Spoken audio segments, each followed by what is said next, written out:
before you go, sweetie?" Chris set down the newspaper and pushed his empty coffee mug toward the cheerful waitress who had been serving him during his 6-month stay in Hot Springs.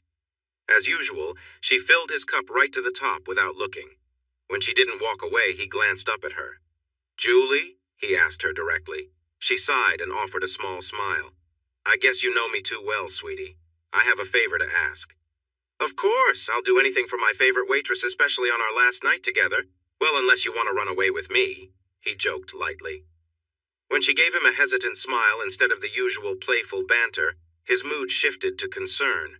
"Really, Julie, what can I do for you?" "Don't turn around, but there's a young woman in the last booth who needs your help. She's our daughter's best friend, and I've come to know her over the 3 years she's lived nearby. She's a good girl in a tough spot, and I don't know anyone but you who can help her." Chris's expression turned serious. "What's going on, Julie? This isn't like you, and you know I'm leaving tomorrow for work. I can't stay and help anyone. You'll need to ask someone else." Without answering, Julie waved the young woman over, signaled for her to sit, and then took a seat herself. The girl placed her backpack and a small suitcase on the floor and sat down across from Chris. He looked at her in surprise. She was stunning.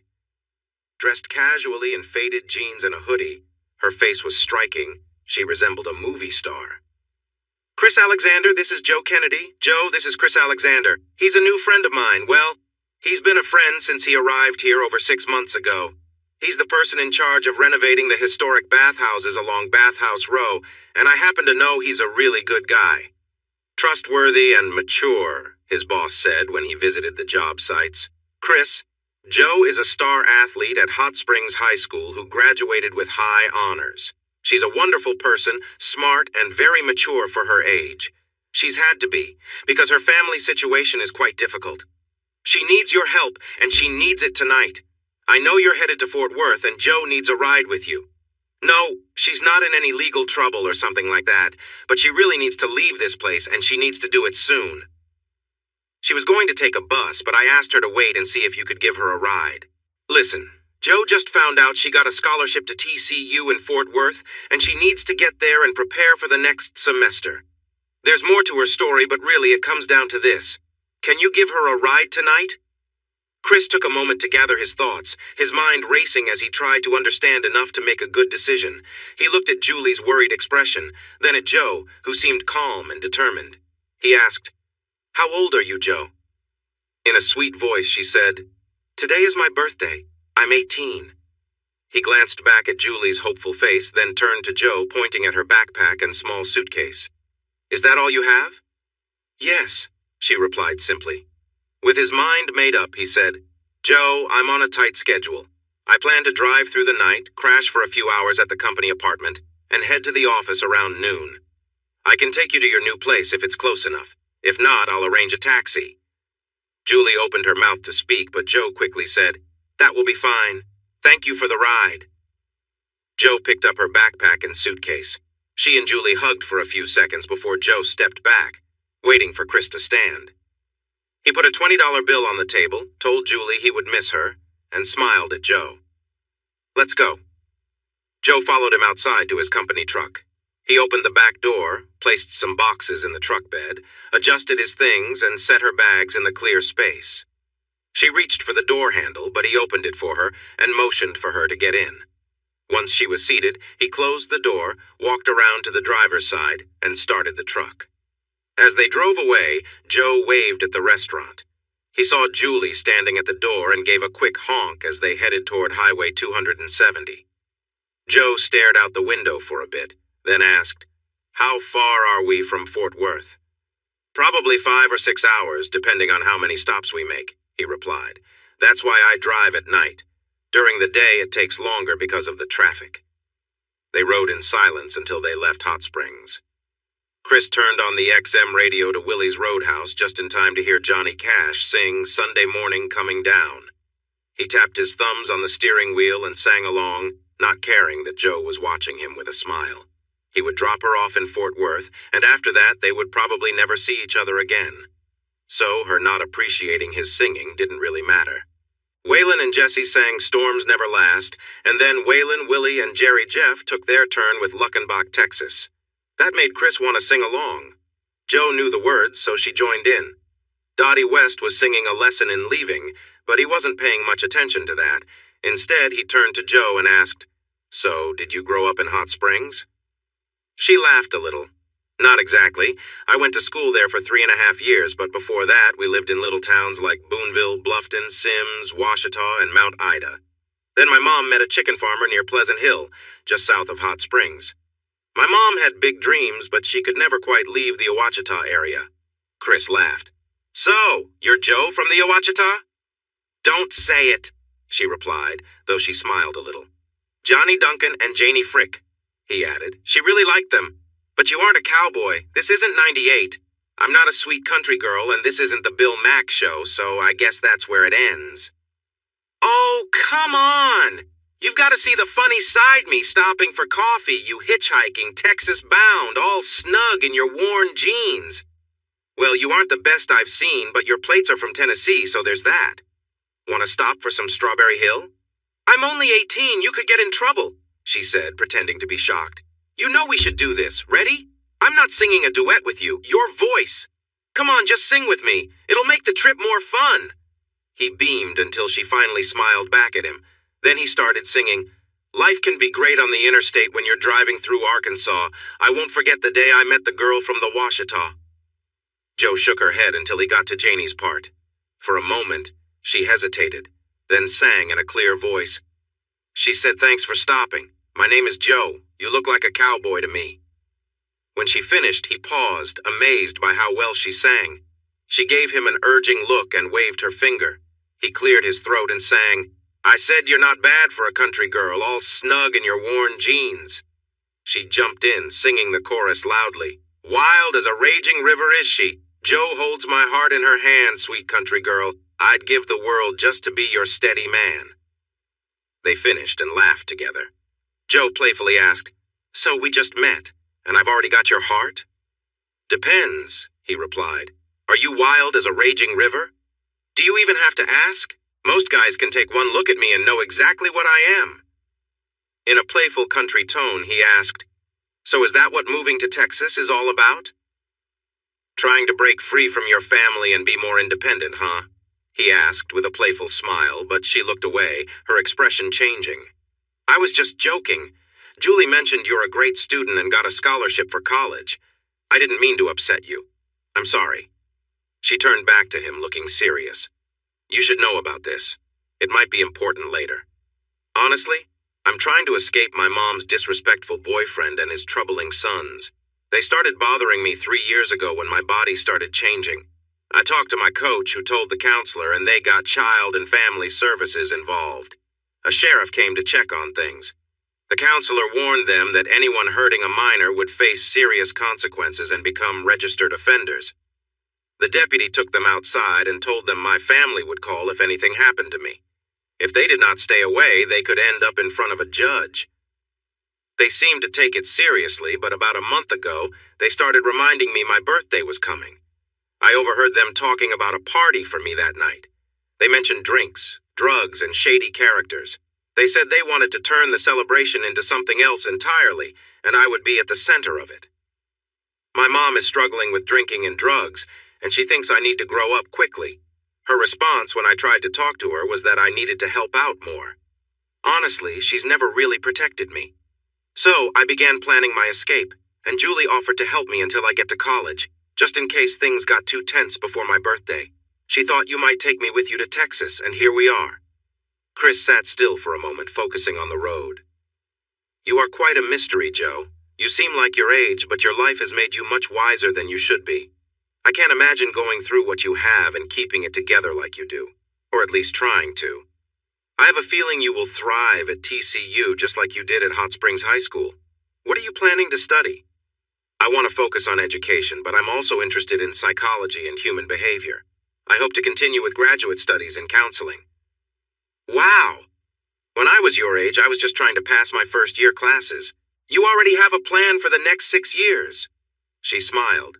"I hope it doesn't take that long. I took a lot of advanced classes and have college credit already.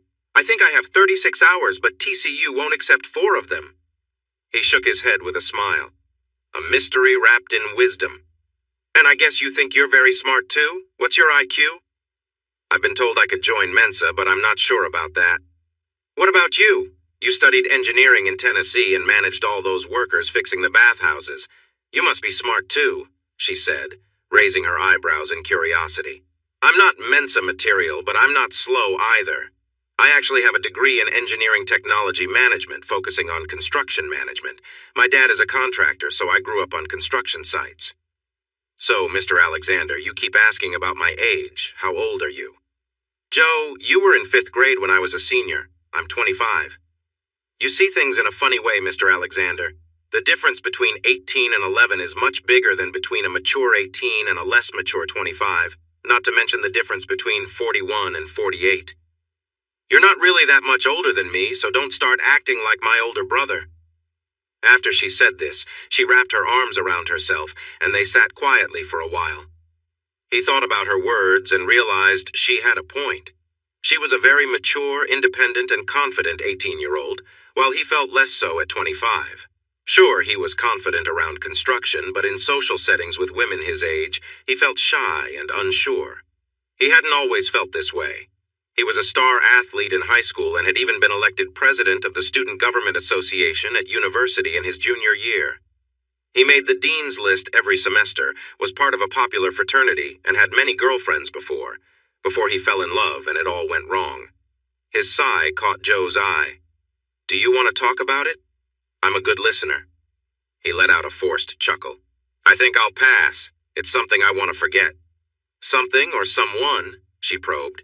What's her name? He glanced at her for a moment, paused to think, and then calmly said, Ready for a break? I am, and we're arriving at Texarkana. She agreed, so he stopped at Flying J, refueled, and went inside. On his way to the restroom, he noticed Joe by the pizza display, surrounded by a couple of big truckers who were a bit too close for comfort. She seemed unaware and in control. He walked over, called her name, and when she turned to him said, Don't worry about the pizza. I have grilled subs in the truck. Just grab a drink and I'll be out in a minute. The truckers looked at him like he was taking their young companion away, but he ignored their stares and continued on to the restroom. When he returned, he didn't see Joe.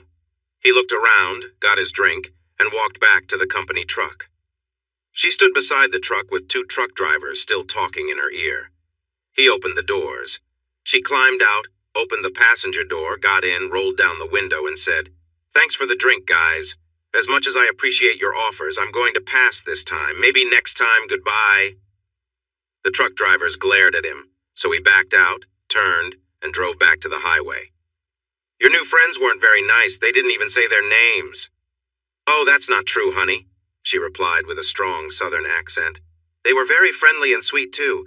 They gave me a big drink and offered me $500 each to go with them to their nice trucks. There might even be a bonus if I was really nice to them. And yet you came back to my truck? How could you turn down that offer? He asked, teasingly. I know, right? $1,000 for just a short time. A girl doesn't get offers like that every day. Just imagine how much I could make if I worked the lot all night, like that other girl in the tight clothes. His teasing continued. Probably quite a lot. Do you think smart people invite girls like that? What about the fancy groups at TCU? Well, honey, sometimes a girl has hard choices. Getting treated poorly for 5 minutes for $1,000, or getting back in the truck for another 3 hours with someone who judges me. It's not the easiest decision I've had to make. Her anger was clear, and he was confused by her reaction. Then he thought about what he said and how he said it. Suddenly, he felt embarrassed. I'm sorry, Joe. I have 2 little sisters, one your age, and I'm very protective of them. You remind me of them. She relaxed a bit, though she stayed quiet for a few moments before accepting his apology. It's okay, Chris. I've been on my own for so long that someone caring because I got a soda from some guys annoys me. I hate it when people try to control me, and when they judge me. Well, you saw. Sorry. He smiled softly. I learned something new about you, I guess, but I only wanted to keep you safe. I was worried they took you away when I couldn't find you inside. Her voice became firm again. Don't worry about me with people like that. My high school coach got me into martial arts when I turned 15 and started looking more like a girl. She knew the family I was living with and that I needed to be able to take care of myself. It turns out I'm quite good at it, though my teacher doesn't like how fierce I can get when I'm angry. But believe me, no one gets to use this body without my permission, not even big truck drivers or anyone else. That's not to say I'm completely inexperienced, but I make my own choices about who, when, how, and how much. Is that clear enough for you? I don't need your help. I can take care of myself. He knew he should stay quiet, but she was getting under his skin. Okay, tough girl. You can handle your own problems. She laughed. Thanks, but I'm more like a superhero with computer skills. I'm a bit unpredictable, too. A superhero? He asked. You know, like Elizabeth Salander from the Millennium Trilogy. Not familiar? How about the girl with the dragon tattoo? He shook his head and shrugged. Kids these days. She laughed and playfully punched him on the shoulder. You're so out of touch. I guess that explains why you like old country music.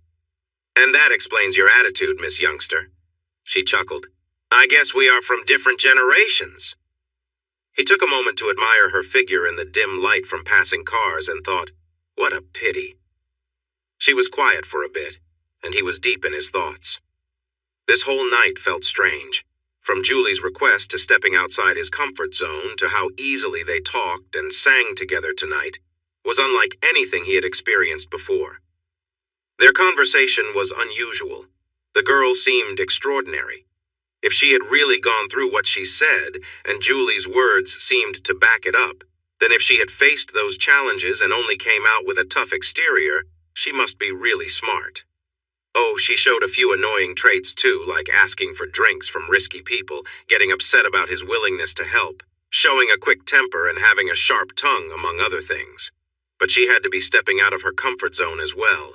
Traveling to Texas with someone she barely knew, starting midterm at a pricey private university without any support except scholarships. This couldn't be easy for her either. Speaking of which, now comes the important question. Joe, I just realized that today is December 18th. The fall semester is finished, and it's at least 3 weeks until spring starts. I doubt anyone will be at the dorm to let you in when we arrive around 4 a.m. Where will you stay? Without looking at him, she replied quietly, You can drop me off at a motel. I'll get a dorm room tomorrow. So, whether she was really smart or not, Chris thought, she hadn't thought this through. She doesn't know if anyone will be available during the holidays, and unless she made special arrangements, her scholarships might not even be active until the next semester starts. Since she just found out about the scholarships, it seems likely she hasn't made any prior plans. My new apartment is just a few miles from TCU. Why spend money on a motel room when I have an extra bedroom available? It was too dark to see her reaction, but he could sense her hesitation. He quickly added with a light tone, No pressure, Joe. We both know I'm a bit older, so it's fine. We can relax. I'll head to work around noon. And then in the afternoon, you can get ready for TCU. When I return, I'll take you wherever you need to go. She softly replied, You don't need to do that. I'm okay. Keeping his playful tone, he said, What are friends for? Julie asked me to look out for you until you started college. Letting you stay in a room that's already paid for is easy for me. Plus, I'm sure it has a lock, and if you're worried about me, you can just put a chair against it. Oh, you're not that intimidating, Mr. Alexander. I've dealt with tougher people than you all my life. You have no idea about my mom and her struggles. Her anger and hurt showed just how scared she was. She might be brilliant and attractive, but she was still a young girl far from home. He kept up his calm demeanor. All right, it's settled then. You'll stay in your own room, get your tasks done while I'm at work, and afterward, I'll take you to the dorm. I might even treat you to brunch since we've been traveling all night. She perked up at the mention of food, making him wonder when she last ate. They were now cruising through Dallas, and they had about 31 minutes left to reach Fort Worth. Following the cheerful voice of the GPS, she guided him to the Clear Fork Apartments, telling him to stay on Interstate 30 for 21 miles and then take the exit onto Chisholm Trail Parkway. They discussed whether to eat and then sleep or vice versa. Joe suggested they eat first, so that's what they decided. Chris took the exit for university and stopped at Southern Pancake and Waffle House. Joe picked the famous German pancakes, which came with butter and powdered sugar. The waiter, who seemed quite taken by Jo, squeezed fresh lemon on her pancakes. After trying a bite, she gave it a thumbs up. Chris felt a bit uneasy looking at all those carbs and sugar, so he focused on his ribeye steak, 3 eggs, grits, and biscuits, enjoying his coffee and milk. Jo quickly finished her meal and started eyeing the leftovers on his plate, so he set down his fork, patted his stomach, and pushed his plate toward her. "I'm finished. Would you like some protein with all those carbs?" She thought for a moment, but decided that her hunger was more important. "Well, I don't usually eat raw meat or runny eggs, but if you don't want this." Even though she typically avoided raw meat and runny eggs, she soaked up the runny eggs with a biscuit, finished the grits, and enjoyed the last pieces of the medium-rare steak without any complaints. She wiped her mouth with her napkin, and Chris took a sip of his coffee, smiling. "Now that was done like a true Southern girl. I'm not sure where you put all that in your tiny body, but all I can say is well done." She beamed, giggled, and then burped before covering her mouth. "Excuse me?" They laughed together, and for the first time since they sang their duets, Chris saw a happy young woman instead of the mix of emotions she had shown him before. The navigation app had to adjust since he had taken a different route, but it guided them onto the parkway, off at the right exit, and helped them find the correct apartment. He knew they had arrived when he saw his truck parked beside his Jeep. He carefully backed into the nearest open space. The company had sent his vehicles from Nashville and left the key to his apartment under the seat of the truck. He grabbed the keys, took his duffel bag and suitcase from the company truck, and Jo followed him to his first-floor apartment with her 2 bags. The first light of morning was just beginning to appear as he opened the door, and they walked into the open kitchen, dining, and living room area. The apartment looked nice, with dark wood floors and stylish granite counters. The appliances were shiny metal, and the walls were painted in attractive colors. Chris felt impressed, but a bit disappointed. He had hoped for something more welcoming, like his older place in Hot Springs or his studio in Knoxville. However, they did honor his request for comfortable furniture. He disliked the big, fancy couches and chairs his wealthy friends preferred. Jo was amazed. She stood just inside the door, taking in her surroundings. She seemed a bit overwhelmed, so he said, "Your bedroom is to the left of the living room. It has its own bathroom and closet, and I think there are fresh linens and towels, so make yourself at home. My bedroom is down the hall to the right. If you need me, call me. If not, I'll see you after work this afternoon." She stood still, so he gently nudged her and jokingly said, "Let's check if your room has a lock." She followed him through the kitchen and living room, still amazed by everything around her. He led her to the bedroom door, looked at the handle, and said, "Yes, it does lock. Looks like you'll be safe after all." Then she caught herself and said, "I could handle you, Alexander. Just try me." She pushed past him into the room and closed the door firmly, but not before hearing him say, "I get it. You decide everything. Good night, tough guy." He arrived at the office at 1 o'clock, just in time for a meeting with his boss and several higher-ups. He wasn't expecting so many people and felt a bit nervous sitting at the table with them. They seemed to know a lot about him and appreciated his work on the bathhouse row renovations, which he finished on time and under budget. The big boss, Trey Beck, shared their goals and what they hoped for him in his next project.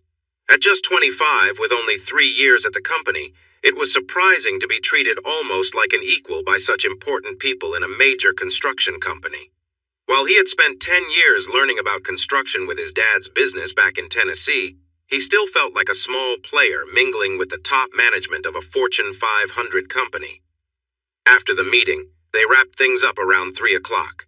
He had gone through an introduction to management practices and learned about the latest technology used in construction.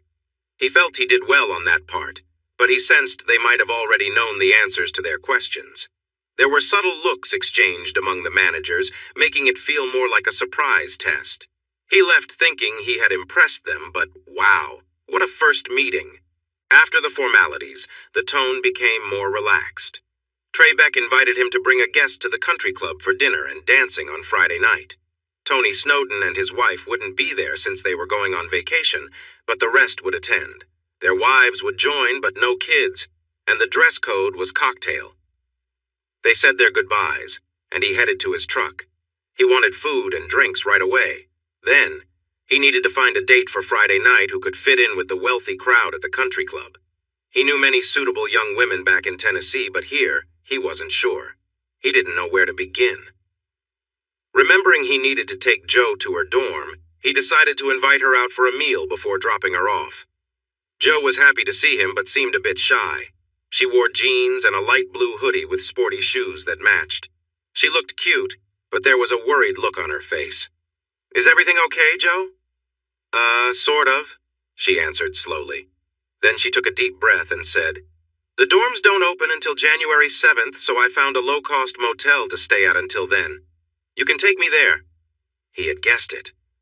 How do I handle this? He thought. She would rather struggle than accept help, so...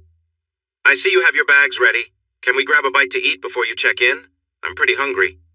"Sure, but I need to check in by 7 or I lose the room," she replied, sounding more confident. "Great. Is it okay to take the Jeep?" "Is that your bright orange Jeep?" she said with a teasing smile.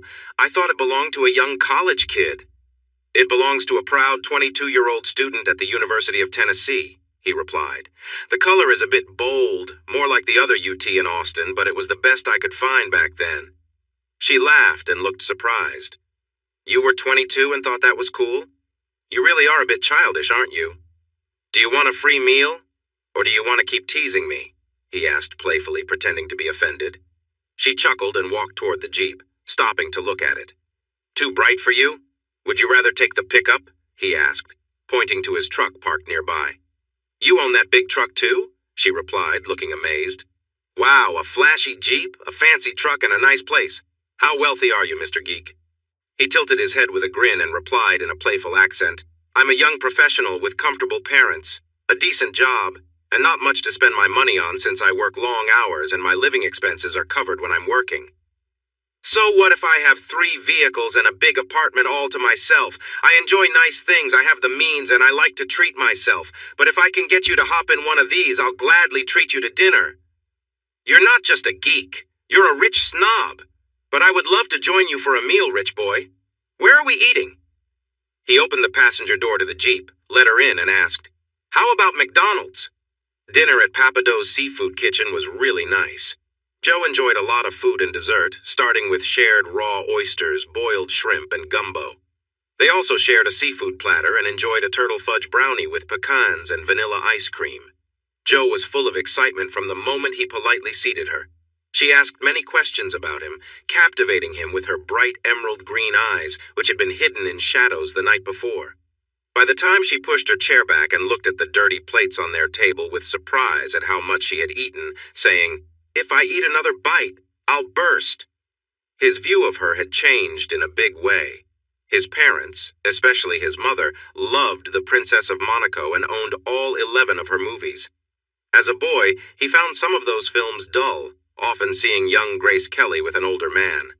But by his teenage years, he looked past the stories and other actors to focus on his first crush, Princess Grace.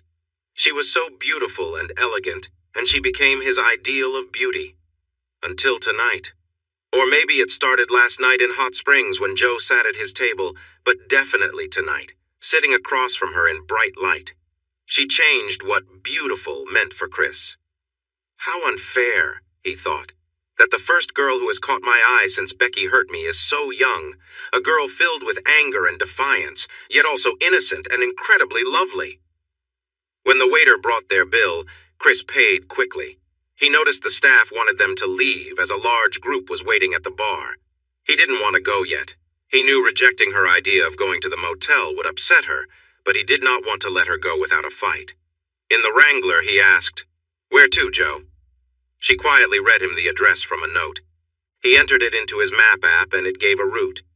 Jo was silent on the way, but when he turned into a shabby motel in a rough part of town, she thanked him for the meals and his kindness. He stopped the car and she reached for the door, but Chris said firmly, "Wait!" She paused and turned to look at him. He wondered if she felt hope or anger. He hurried to explain, "Jo, I can't let you do this. Julie asked me to look out for you, and it wouldn't be right to leave you here in this unsafe place, not to mention letting you spend money on a little room that could be filled with pests when I have a perfectly good spare room at home."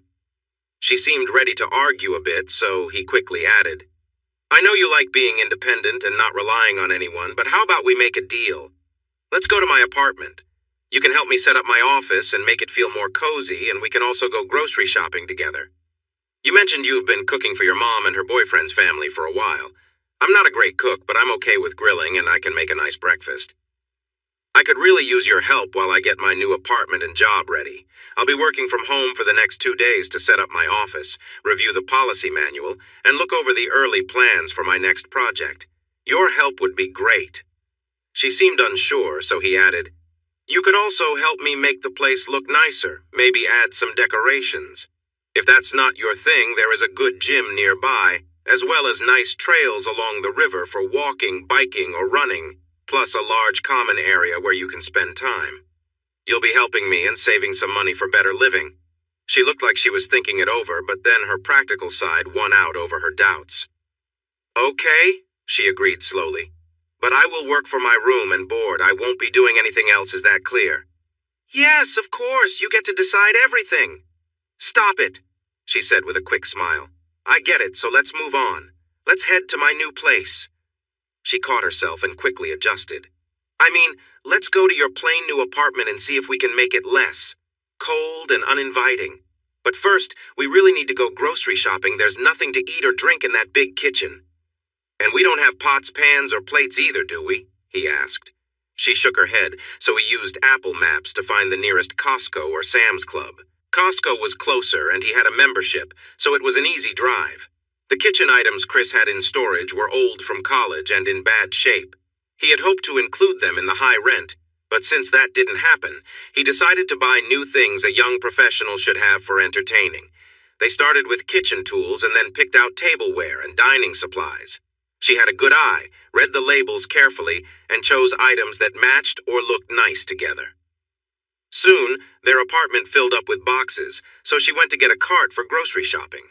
Buying in bulk at Costco was more than what a single guy needed, even with a roommate who loved food. They decided to get essential items there and shop for the rest at a regular grocery store. This choice took them to a nearby town called Burleson, which had an H-E-B grocery store. Chris's friends at Hot Springs were from South Texas and often talked about how great H-E-B was, comparing it to local stores. He was eager to drive a bit to check it out. It had everything they promised, a wide variety of items and good prices. With no budget limit, Joe quickly filled the cart with healthy foods and tasty, ready-to-make meals from the store. They also picked up bags for the milk, fresh orange juice, and refrigerated and frozen goods, then loaded everything into their Jeep. On a different route home, they drove past new neighborhoods where 2-story houses stood close together with narrow gaps between them. He mentioned he wouldn't want to live in a place like that, and she quizzically looked at him but agreed. As they moved north on Hewlin Street, they passed a large mall with Dillard's and Macy's as the main stores. Noticing how few clothes Joe had with her, he made a note to address it later. He hoped she wouldn't show up at TCU looking unkempt. A young woman like Joe would feel embarrassed if teased about her clothes. She chatted cheerfully about things they needed for their place while he listened to her lovely voice. He considered her ideas but only spoke when she asked. He hadn't really explored the apartment yet. He hadn't even seen the bedroom he intended to use as an office. Joe had spent all day there. What could he tell her? When they arrived at the apartment, Joe quickly grabbed her backpack, suitcase, and some food bags and raced to the door. He picked up more food bags, feeling frustrated when he realized he would have to set some down just to get his key and open the door, only to find it already open. "Did we leave it unlocked?" he asked, as he placed the bags on the counter. "Oh no, I used your spare key to look around today and forgot to put it back," she said casually. "So I let us in." For the next 20 minutes, Chris carried in the groceries while Joe organized everything. Once all the items were inside, he helped finish putting things away according to her system. By 9:30, the kitchen looked as tidy as his mother's, which was impressive. Joe placed her hands on her hips, looked around, and asked, "Well, what do you think?" "It looks great. Your organization really makes sense to me, and I think I'll be able to find things, thank you." Joe gave him a thoughtful look, tilted her head, and said, "What do you say to a mug of hot chocolate before we head to bed?" Even though he was tired, he thought that sounded wonderful. He took out the milk, She added the chocolate, heated it in the microwave for a bit, and sprinkled some tiny marshmallows on top. He sat on a bar stool, she on another, and they enjoyed their warm drinks in a comfortable silence. Jo was seated across from him, gazing out the window by the sink. She seemed lost in the lights outside, so Chris took a moment to look at her.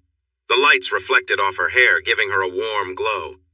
Deep in thought, she sipped her hot chocolate and stared out while he admired her. Her soft features sat above a slender neck and well-shaped shoulders. The loose hoodie she wore kept things modest, but he could see hints of her figure. Her fitted jeans highlighted her flat stomach and well-shaped legs, leading down to small ankles and feet. Even her toes, which he usually wouldn't pay much attention to, looked perfectly arranged, painted a light blue with sparkly silver. The best word he could think of to describe her was adorable, but it didn't quite capture her whole beauty. He found himself wanting to see her face turned toward him, with a perfect outline around it, sure that it would suit her just as well as those famous figures from the past. Maybe he gazed a bit too long or held his breath, but Jo came back to the moment, looked at him, and asked seriously, "Why are you looking at me like that, Chris?" He wanted to be honest, but worried how she might react, so he gave her a big smile and teased, "You're not too bad for a country girl in those jeans." "Are you flirting with me, Mr. Alexander?" she said playfully, placing a hand over her heart in a dramatic gesture. He laughed. "No, Miss Kennedy, just sharing my thoughts." They went to bed soon after Jo called him out on his teasing, and both fell into a deep sleep that brought on dreams. His dreams were unclear and jumbled when he tried to think about them the next morning.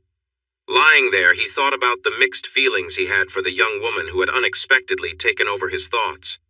The wish to care for her was still strong, just like that important night, but his feelings for her had grown deeper. Lying in bed thinking about her wasn't helping, so he got up at 6:30. He started making coffee and moving around the kitchen, opening and closing cabinets to find what he needed for breakfast. She walked into the kitchen, rubbing her eyes. Her hair was messy, and she wore a big white football jersey with black and gold numbers, along with white socks. She looked really cute. "Why are you up so early making noise? I thought you didn't work today," she asked sleepily. "It's almost 7. I never said I didn't have to work. I'm just setting up my office here." "Sorry for the noise. I didn't think you'd hear me through the closed door. I had to search for the pans I needed." "Stop being so cheerful and give me some coffee," she said with a slight pout. "Not a morning person, huh?" She nodded in agreement, her expression showing a mix of annoyance and tiredness. He handed her a cup of coffee, some sugar, and a bottle of flavoring she bought last night. "Need anything else for your coffee?" "You tease me at your own risk before I have my coffee," she mumbled before taking a sip.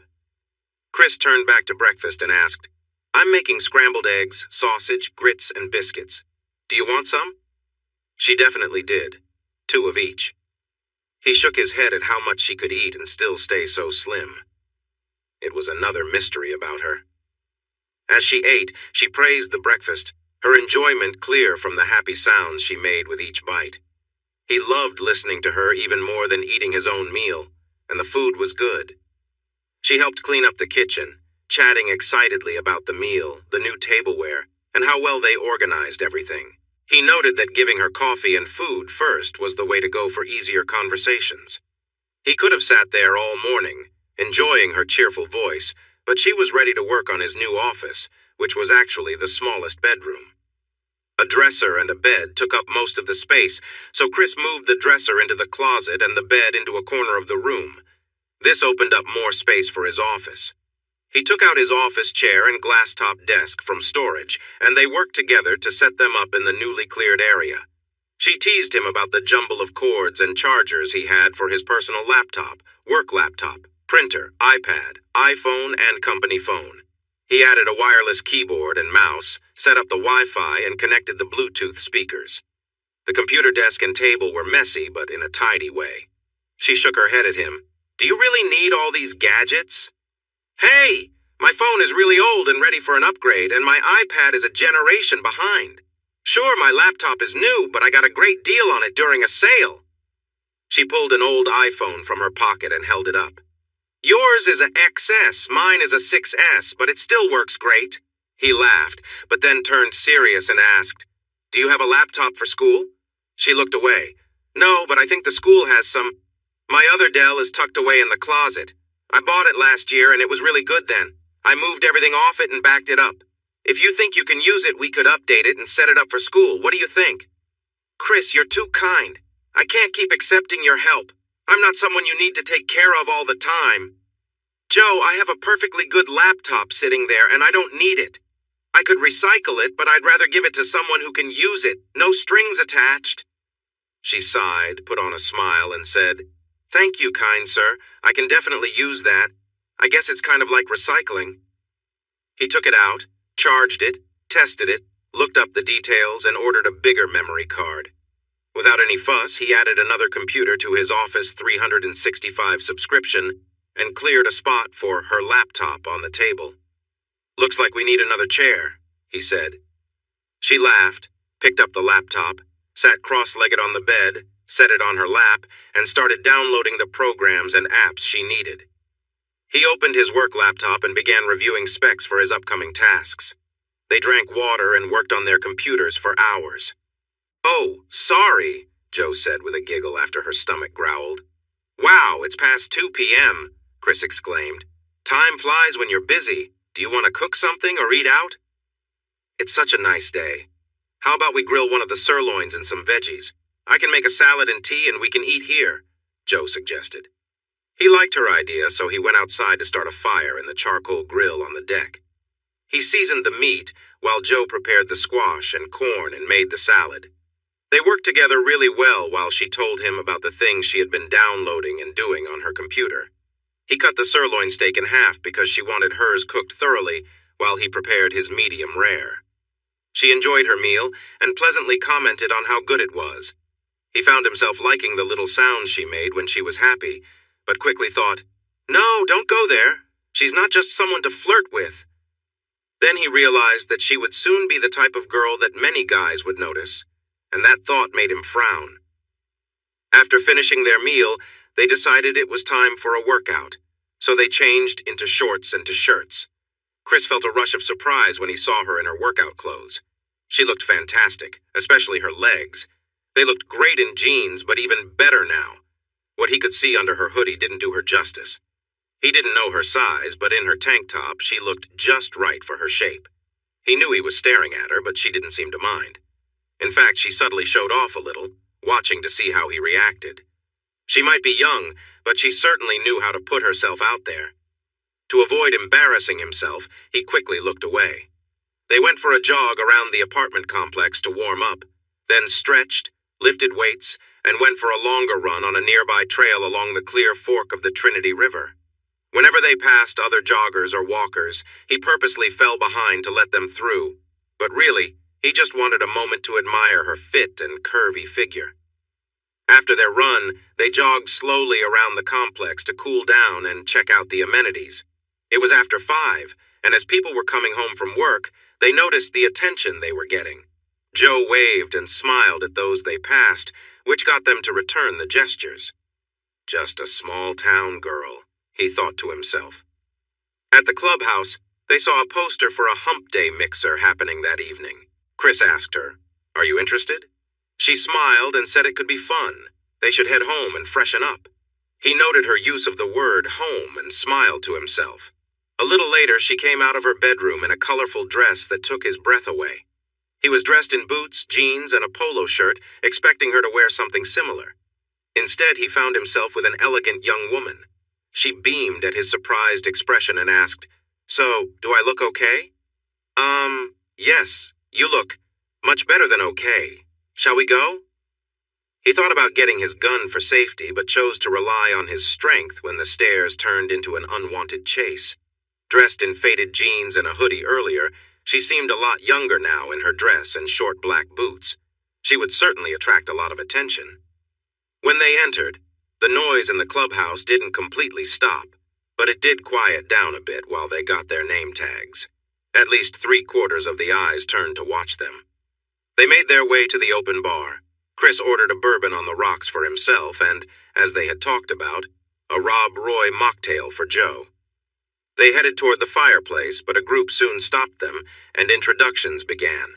The group grew larger, and as more people joined in, the space between Chris and Joe widened. This made him a bit anxious, but Joe kept sipping her drink and seemed to handle the conversations well, so he relaxed and chatted with the many new acquaintances around him. Suddenly, a small hand grabbed his arm, and a soft touch brushed against him. With a gentle pull, she said, "Could you please get me another drink? That one was great."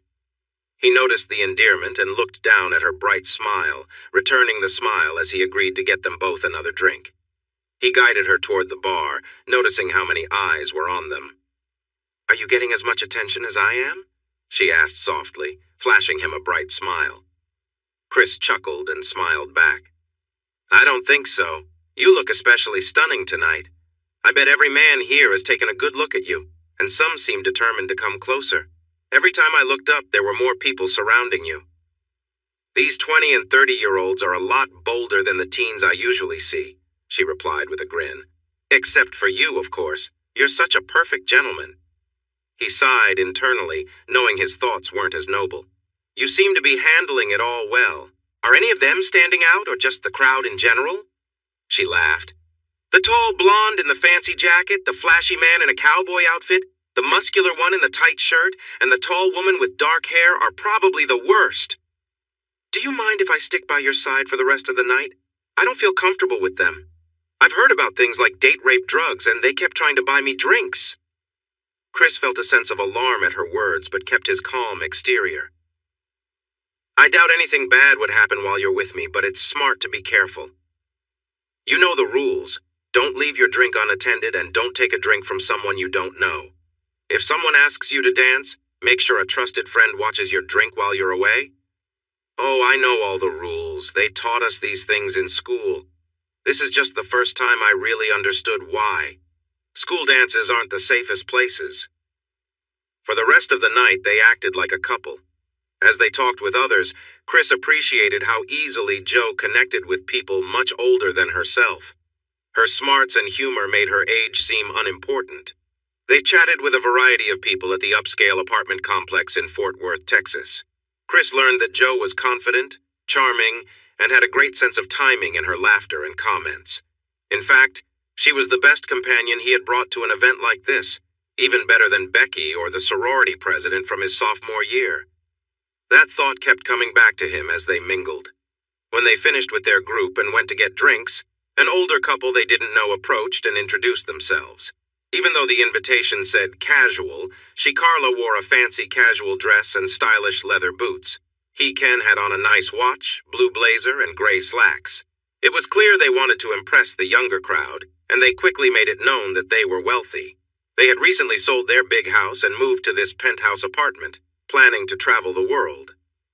"We are curious people," Carla said. "We want to take a break from our busy lives and explore new experiences with new friends." Carla touched Chris's arm but looked at Joe. "Our children are away at school, and we won't be traveling until mid-January. We may be older, but we feel young at heart, and we're open to new adventures. We would love to spend time with you two. When can we meet?" Chris was trying to think of a polite way to say no when Joe excitedly replied, "Oh, that sounds like so much fun. You two look so stylish and elegant. I'm sure we could learn a lot from you. We're a bit busy until after the 1st. Can we check back with you then?" Carla seemed disappointed, but Ken was intently looking at Joe. He responded, "As my lovely wife mentioned, we would love to have you over any time. We look forward to your call after the 1st.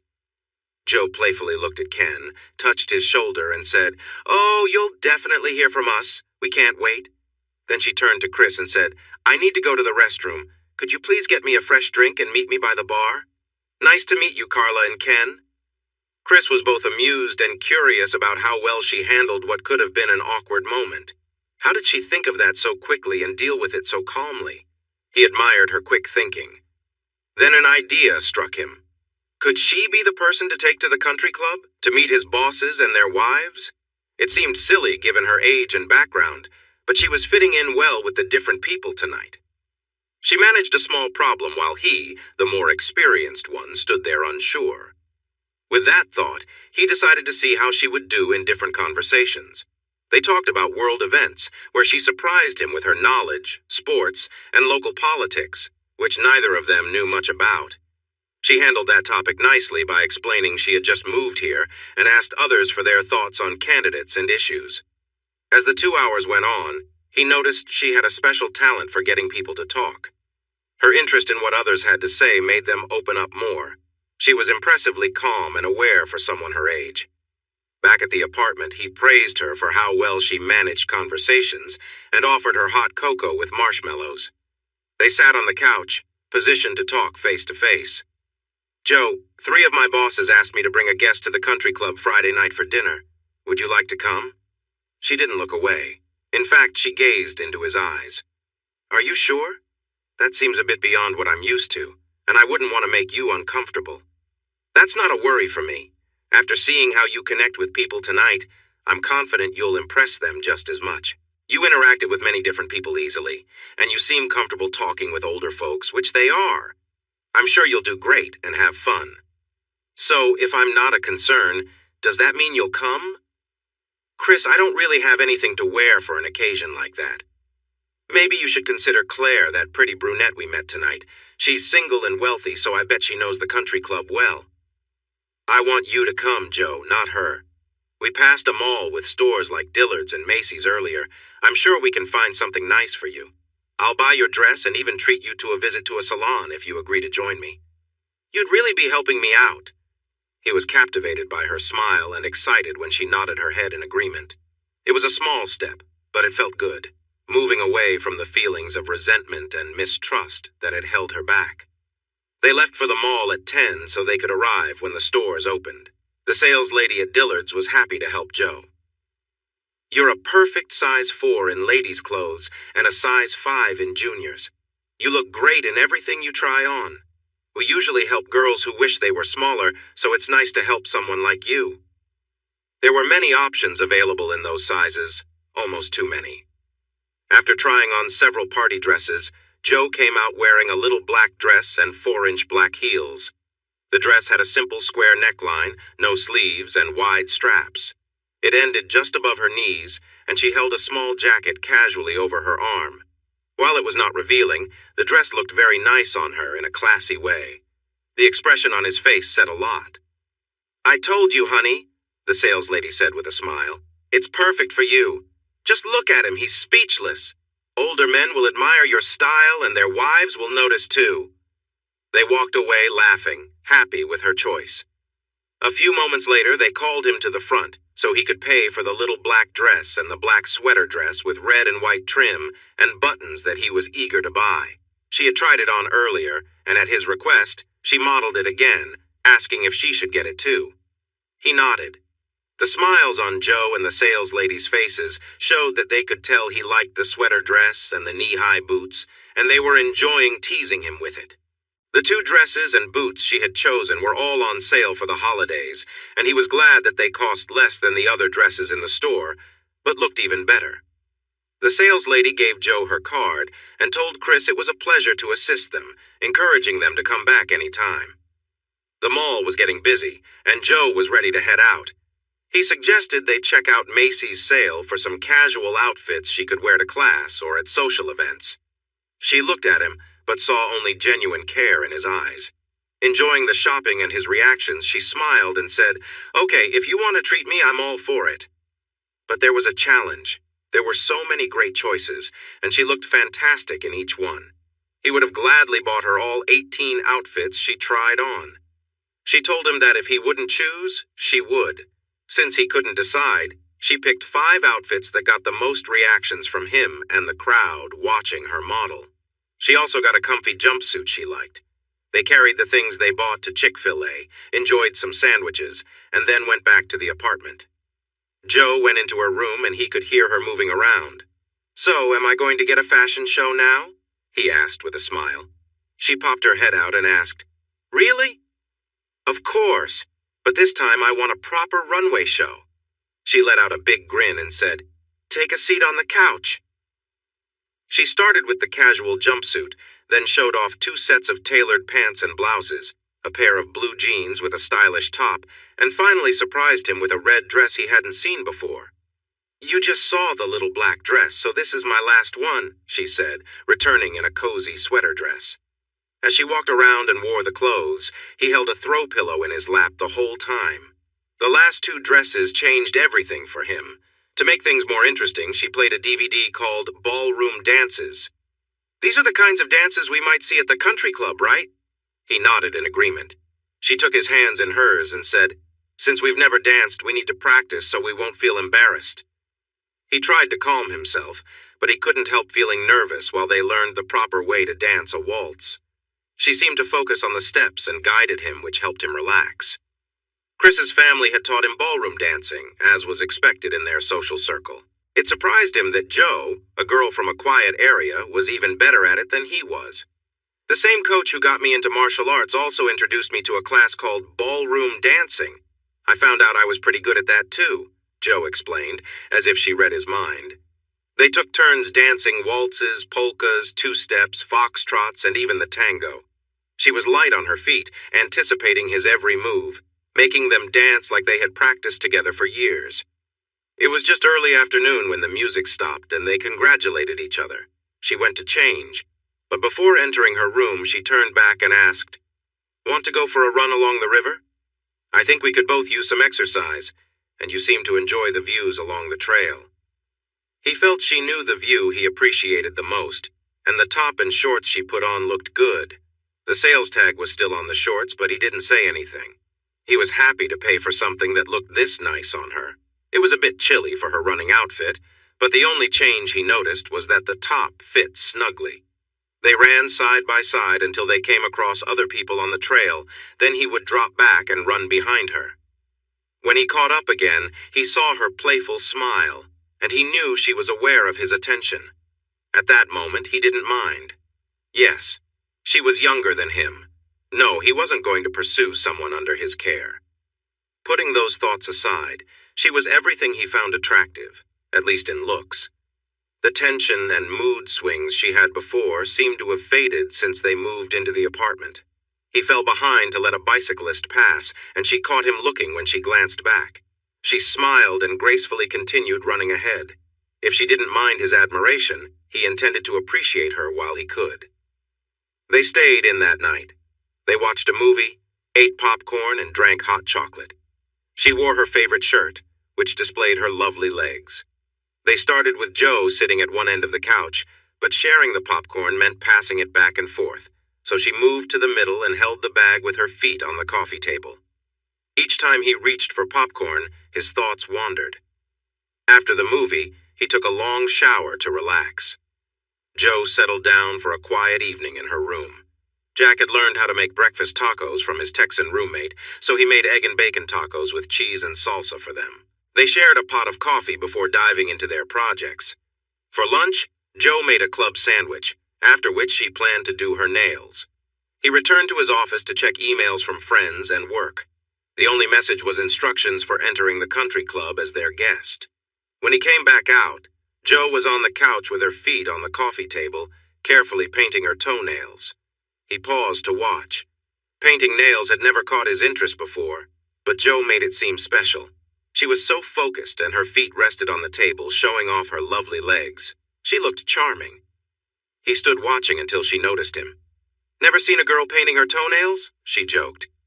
"Not like you do," he said, clearing his throat. "Oh, I got a message from my boss to be at the community center by 6:45 with some instructions. You can be ready by then, right?"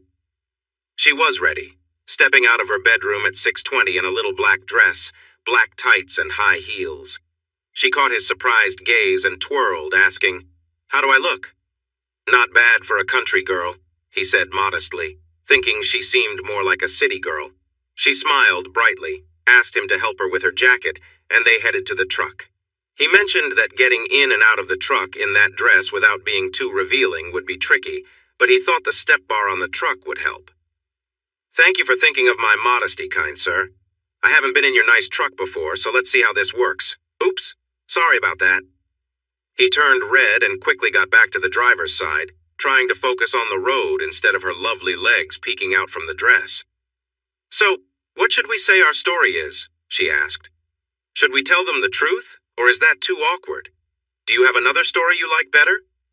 I don't want them to think poorly of either of us, Chris said. I doubt they'll believe we're just friends, but I don't like lying either. What do you think? The truth. It's too hard to keep up with lies, she replied firmly. The valet was more than happy to help Joe out of the tall pickup truck and was rewarded for his service. She thanked him sweetly, leaving him momentarily speechless, and he stammered, "My pleasure, ma'am." Chris thought this was quite a compliment, considering the number of women the valet probably assisted each night. He walked to her, offered his arm, and led her through the front door. The host took their information and guided them to their table. His confident date clung to his arm, which tested his calm. There were many ways this could go wrong. Neither of them had to worry. The guests waiting for them were impressed by Chris's dark suit and amazed by Joe in her little black dress. This was the world Chris grew up in, so by the time everyone was introduced, he felt comfortable, even though they were his bosses and their spouses. Joe, given her age and background, had every reason to feel nervous. In fact, she should have felt out of place, but she didn't show it.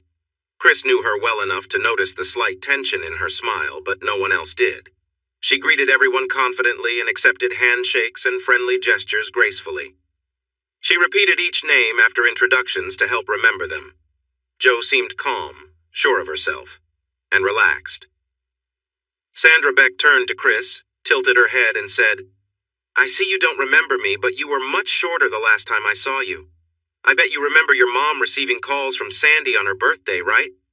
Chris looked surprised. "You're Sandy Hardy Beck, her sorority sister? Of course, I didn't connect the dots, but now it makes sense. You always sent us birthday cards and gifts. It's wonderful to see you again." She smiled brightly, and Chris turned to Trey. "Why didn't you tell me? I knew you and my dad were friends, but I thought it was just because of your work in construction." "When I got the suggestion from HR to hire you, I called your dad. He said you were determined to succeed on your own, so he told me to keep you in the dark and see how you did. So if you're wondering about all the tough jobs in your first year, you can thank your dad." He laughed and added, "So far it looks like you're doing great, and I know everyone here agrees, even your teams, and they're usually tough on their bosses." Sandra reached out and gently touched his hand. "We're sorry for the surprise, dear, but we promised your mom and dad." Chris laughed loudly and replied, "All I can say is, it's a small world. This is a lovely surprise." By now, all the elders had drinks, so Trey signaled the waiter to take their order. Chris asked for his favorite bourbon on the rocks, and Joe chose a new favorite mocktail. Rob Roy with Coke instead of scotch, plus a little seltzer.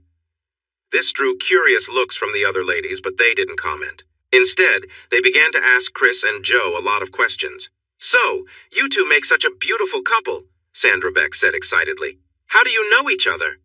Chris and Joe shared a chuckle and exchanged glances. Good thing they were ready for this.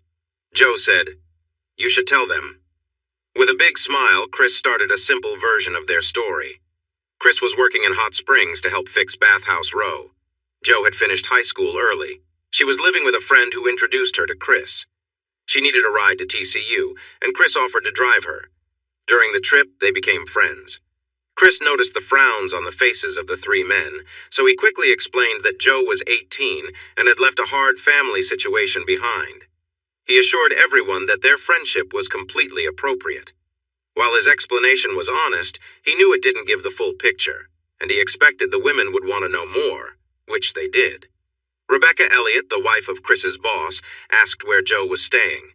Joe explained that she was Chris's guest, using an extra bedroom until the dorms opened. In return, she was helping out with meals and cleaning. This made the women laugh and piqued the interest of the men, but Sue Schneider, wife of the COO, shifted the topic. "Joe, when you walked in, I thought you and Chris were the same age. Not that you look old, it's just that both of you seem so confident.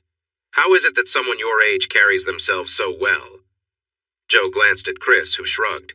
It was up to her to share her story, and if she chose not to, he would support her. "I could tell you a lie to make Chris look better for having me here, but I won't. We promised to be honest," Joe said firmly, her voice steady. "My mother says my last name is Kennedy, but I have never met my father, so I can't be sure. Maybe it's just a name she picked during one of her rough times. Yes, I'm the only child of a mother who struggled with addiction. For the past 3 years, we lived with one of her partners who had 3 sons. From day one, they made it clear they weren't happy I was there. Thankfully, a caseworker and a sheriff's deputy kept me safe because I was still a minor. Last week, on my 18th birthday, I learned they had planned a coming-out party for me since I would no longer be a minor. That's why I graduated early and why I asked Chris for a ride to Fort Worth, where I have a scholarship to attend TCU next semester. Jo spoke confidently, maintaining her gaze throughout her explanation. No, she looked each person in the room in the eyes as she shared her difficult story, speaking calmly with very little emotion. Chris was moved but listened supportively, keeping his feelings in check. The other 6 adults, however, showed the wide range of feelings Chris had experienced in the truck when he first heard her story. At that moment, the 3 men were sitting up straight in their chairs, their eyes full of anger about the unfairness. Throughout her story, she changed from being Chris's girlfriend to someone who needed caring protection. The 3 women leaned forward, wanting to reach out to her, to offer comfort and support, just like they would to a daughter. I want to thank my high school coach, the school counselor, and my teachers for encouraging me to join sports and activities like theater and debate.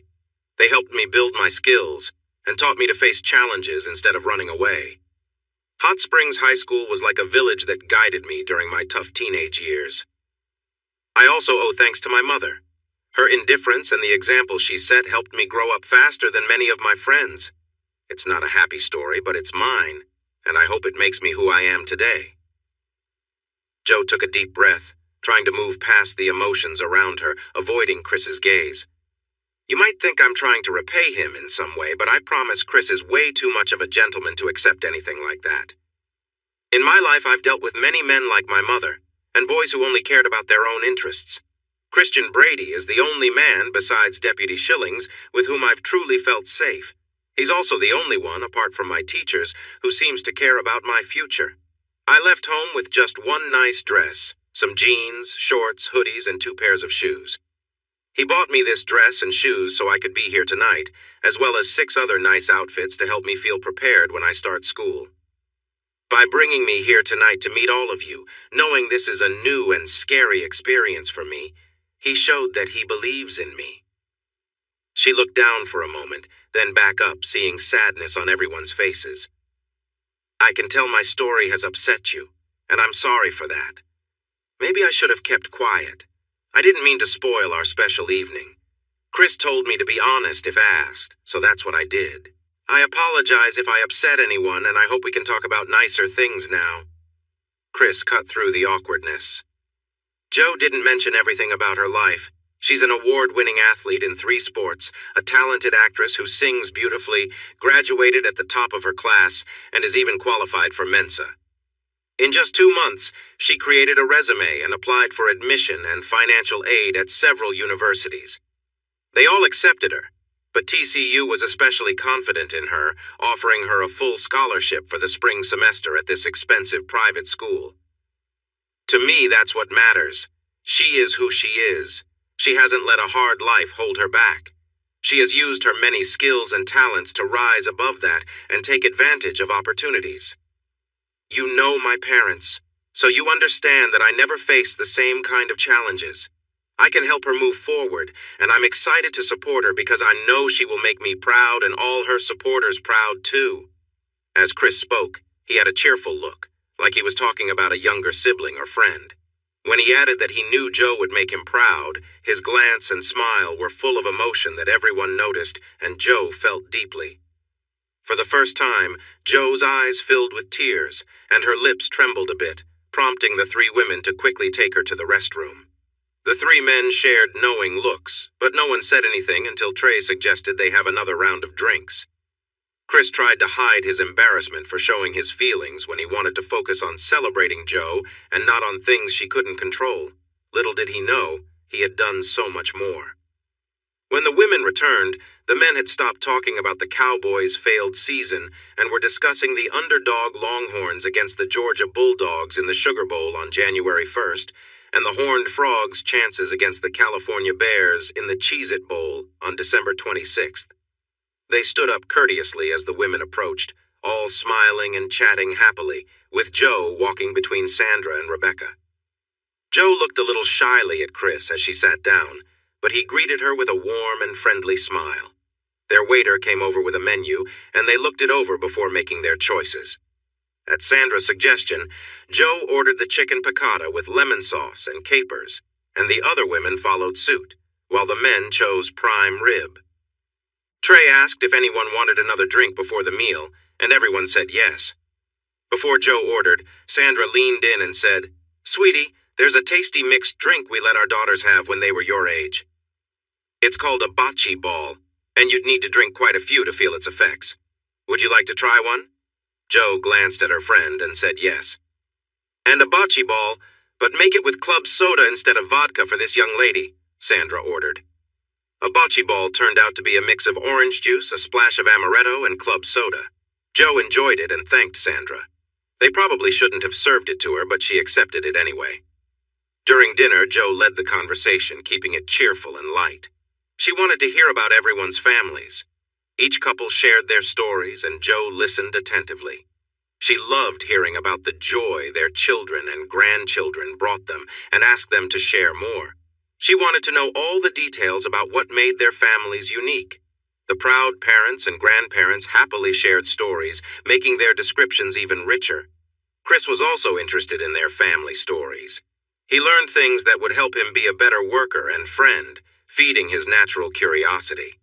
But what impressed him most was Joe's talent for making people open up and share their stories, showing her genuine interest in even the small details.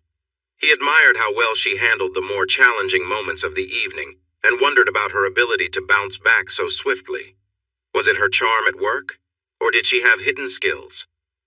When the delicious meal arrived, the talk slowed down, allowing him to reflect on what he'd observed.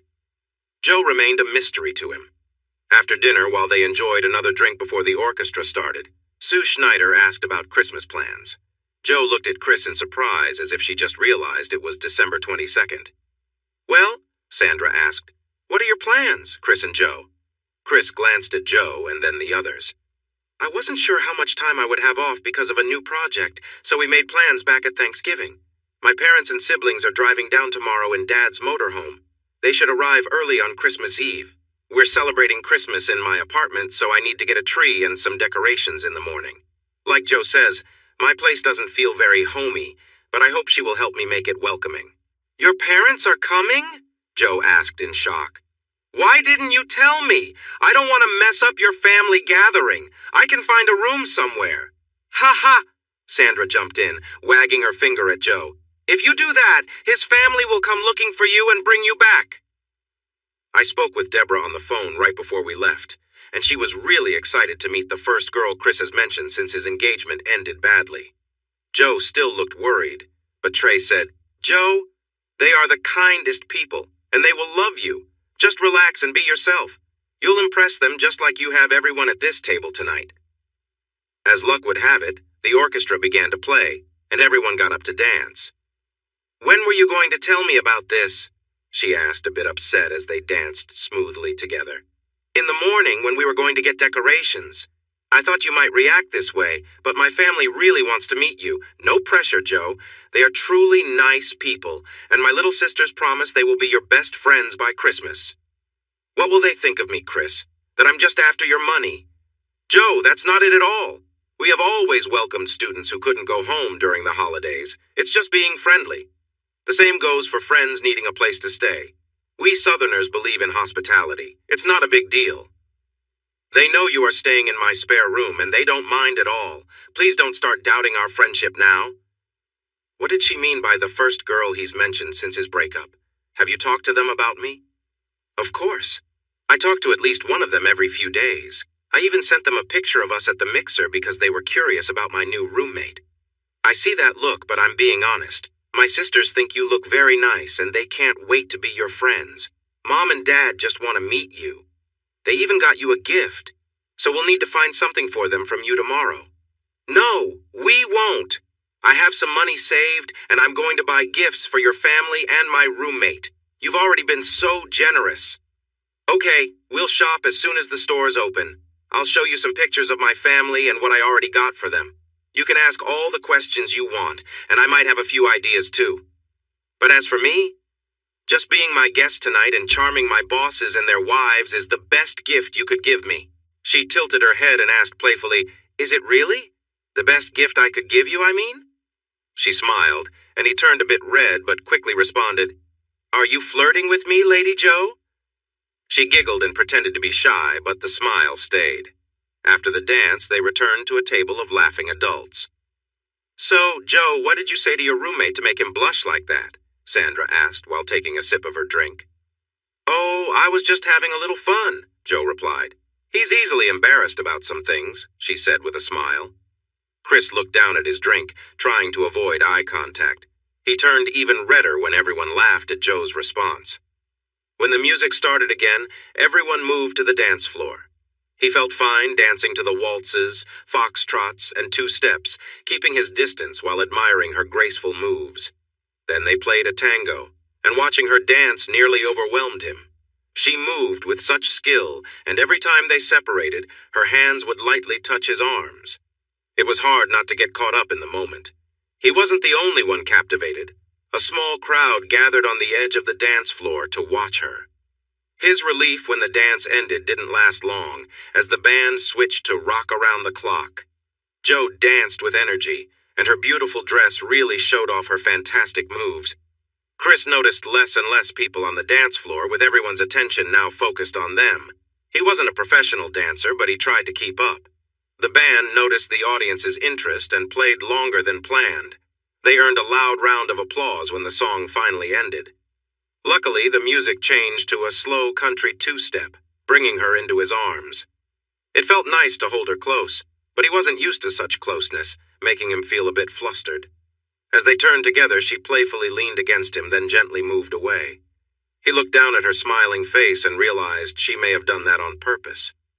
Instead of letting him walk her to the table, she led the way, which helped him collect himself until they reached her seat. The men around watched her with interest, and the women noticed Chris quickly sit down, amused at his reaction to his dance partner. They knew their husbands were also captivated, but Chris had made it clear his relationship with Joe was just friends. It was both funny and embarrassing for him to be so clearly affected by her dancing. Sandra smiled, Sue giggled quietly, and Rebecca laughed softly. Chris couldn't help but blush even more. As often happens, the men started chatting with Joe, giving their wives a chance to wonder about the charming young man who danced with her. His questioning went on until his companion suggested it was time to leave for their last-minute shopping tomorrow. By then, he was relieved that he didn't hold any important secrets, or he might have shared them all. A group of young valets rushed to help Joe into the large pickup. They hung around while one of them assisted her into her seat, and she gracefully shifted her legs. Though her little black dress was modest, it still showed a lot of leg when she sat down. She knew this and flashed the boys a smile as a thank you. "I guess I won't need to tip the valet when you're with me," Chris said quietly. "I could barely get my keys, but you had 4 guys at your service." "Oh, so I'm your personal assistant now?" she teased. He figured it out. "Julia Roberts in Pretty Woman, right?" She laughed and nodded. When they arrived at the apartment, he opened the door to help her out of the truck, and he caught a wonderful glimpse. The view of her beautiful legs as she turned towards him was captivating. It got even better when she slowly got off the seat, placed her shoes on the step, and held onto his shoulder for support while taking his hand. He helped her down, and her dress fell back in place as he finally looked at her face. He couldn't tell if she was smirking or simply happy. They walked to the door together, her soft shoulder brushing against his arm. He unlocked the door and she paused for a moment, stood on her tiptoes and whispered, "I had a wonderful time tonight," before gently kissing his cheek. She opened the door and, for the first time, walked towards her bedroom with a lovely rhythm. He watched, feeling a mix of emotions. He needed another long, relaxing shower to ease the tension building inside him. She likely felt the same way. During breakfast, she asked him to show her all the pictures of his family on his phone and share stories about each family member. Then she looked at his mother and sister's social media pages. She was surprised to find his dad had a Facebook page, but noticed most pictures were of family, dogs, or hunting trips. Thanks to her earlier research, the shopping trip was quick and easy. She wouldn't let him see what she was buying, so he occupied himself with his phone while she shopped. She also wouldn't let him buy her anything else, even though they had just received an invitation to a private New Year's Eve party at the Clear Fork Clubhouse that morning. He had offered to get her something nice for the occasion. She said she had something suitable to wear, but couldn't resist glancing at the party dresses as she passed through that section. He noticed her pause for a moment over a dress before she moved on to the men's section to find something for his dad. Once she was out of view, he looked closely at the dress and thought how wonderful it would be as her Christmas gift. He bought it, had it wrapped, and tucked the bag among the other items he was carrying. To him, this shimmering silver dress was a gift not just for her, but also for all the men lucky enough to attend the New Year's Eve party. He felt good about his choice until he wondered what might happen if he dressed his young friend that way in front of a group of cheerful partygoers. Jo returned in less than half an hour with her final purchases, and they went out for lunch at a nearby restaurant. Later, they picked out a live 7-foot Black Hills spruce tree and a good number of decorations for the tree, the door, and the living room. He thought a simple cut tree would be enough, but Chris insisted on a live one, saying, "Because it's better for the planet. We can plant it after Christmas to help the air." He didn't argue, though he did wonder where they would plant such a large tree when they didn't own land in Texas. Setting up and decorating the tree was the first task, followed by putting up decorations on the front and back doors, the fireplace mantel, and other spots Jo wanted to brighten up. When they finished, he stood up to admire their work. The simple apartment looked amazing. Jo spent the rest of the afternoon carefully wrapping her purchases while he arranged his things in his closet, hiding 2 of Jo's gifts so she wouldn't have too many from her roommate under the tree. "Let's watch a Christmas movie on Hallmark," suggested his cheerful friend, who was wearing a cozy nightdress and decorated knee socks. She looked so cute, sitting on the couch with her feet tucked under her. He couldn't understand how she could sit like that. He thought it would be uncomfortable for him. Still, she really did look adorable. That night, he took a long shower to relax. Jo found her own way to unwind in her bedroom. His family must have spent the night nearby because they showed up with breakfast tacos at 7:30 a.m. Jo and Chris were still sipping their first cups of coffee when the doorbell rang. He opened the door, curious about who it could be, only to be surprised by his sisters. Jo, in her nightdress and knee socks, tried to escape, but the sisters caught her before she could get away. All she could think was that you only get one chance to make a first impression. Here she was in a nightgown with no makeup and her hair in loose waves that she had barely brushed. But the Alexanders didn't seem to mind. They smiled at her and welcomed her warmly. Then Donna said, "Jo, you look just as cute in person as in your photos. Grab another cup of coffee and show us your room. We can eat later." Mom wanted to join, so she got a cup of coffee, asked them to warm up the tacos, and sat down with the others. After the girls had left, Chris's dad said, "Wow, son, she's lovely." Chris nodded but reminded his dad that she was only a temporary roommate because of her situation.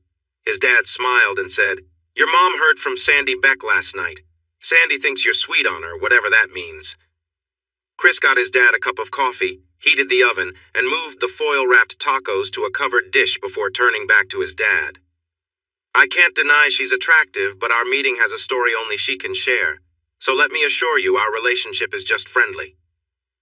"Sure, son. Keep telling yourself that," his dad said with a teasing smile before changing the subject to his work success and promotion. The table was set, fresh coffee was brewing, and they all laughed and chatted as the ladies returned.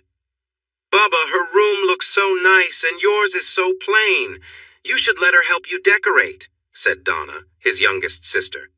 "Don't you love how she has it set up, Bubba?" asked middle sister Diane. "I wouldn't know," Chris replied.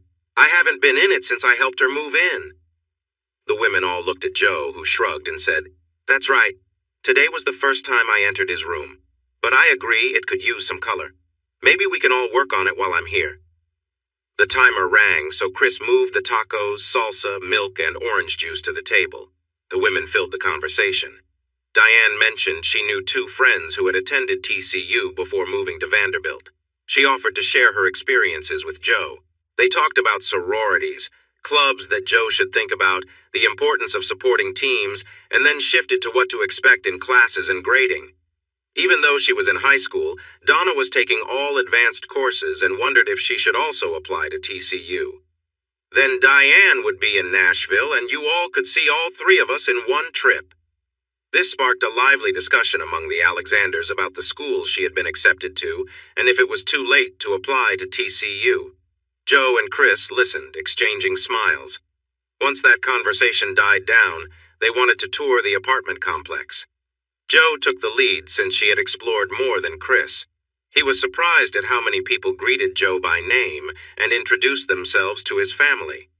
The family loved the facilities, and the three girls decided they should exercise in the gym and run along the river trail, since they felt they had been eating a lot without enough activity.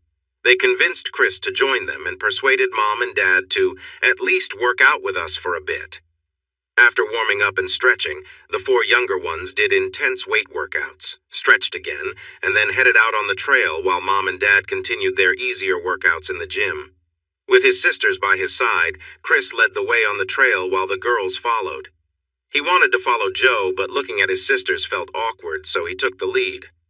Then he heard Diane say, "I hate to say it, but Bubba really looks good these days.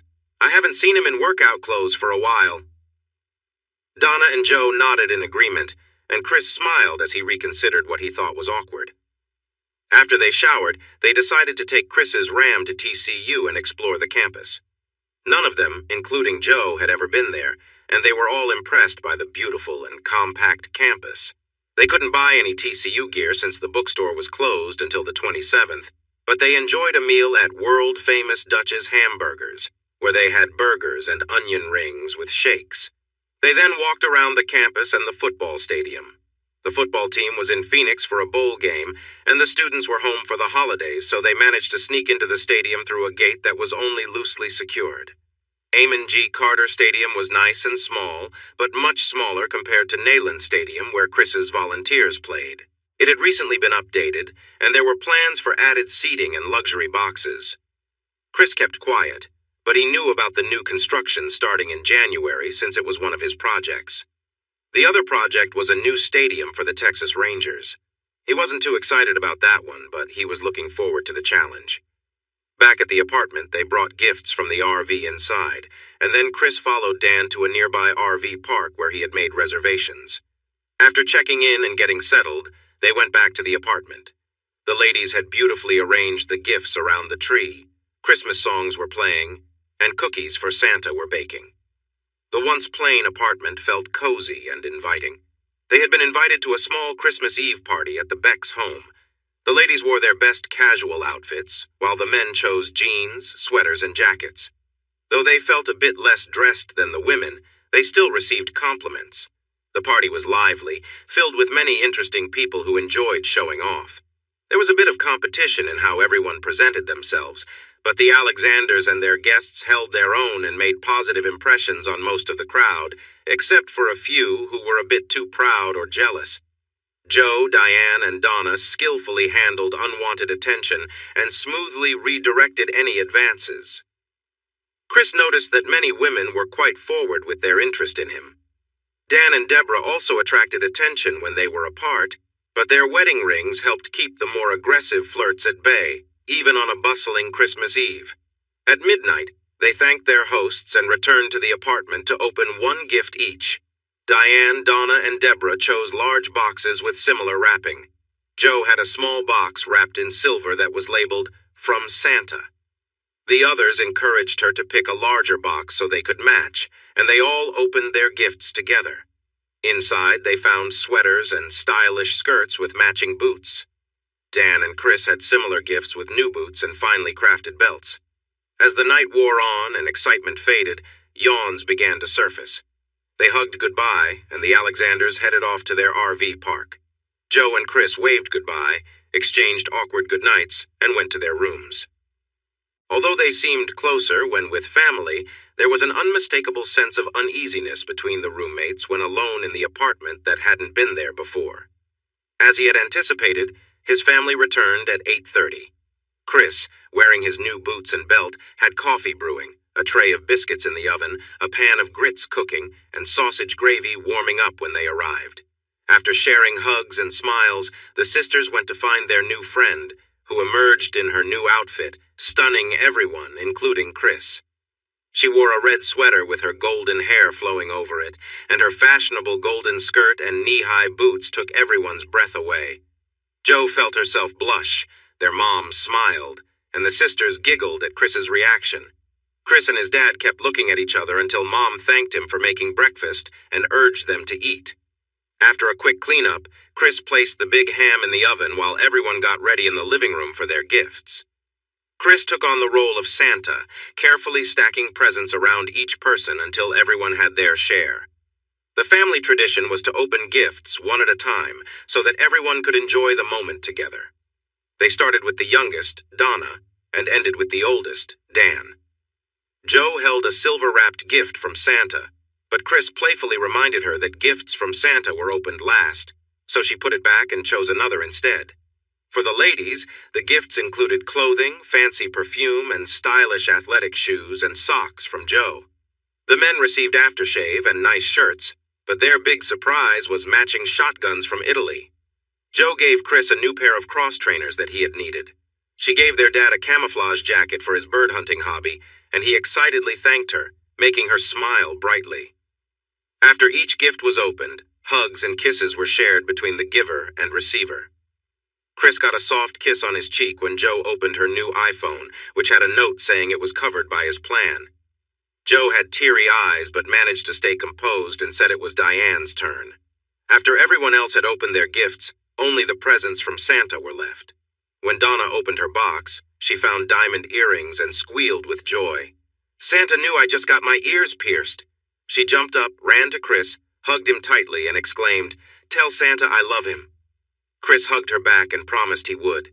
Jo found a lovely pearl necklace and earrings in her box, but her reaction was different. She stood still, looking worried. After a moment, she glanced around and noticed everyone was looking at Chris. He sat there innocently and asked what she received. She held up the necklace and earrings before bursting into tears. She rushed to her room crying, with Donna and Diane following quickly.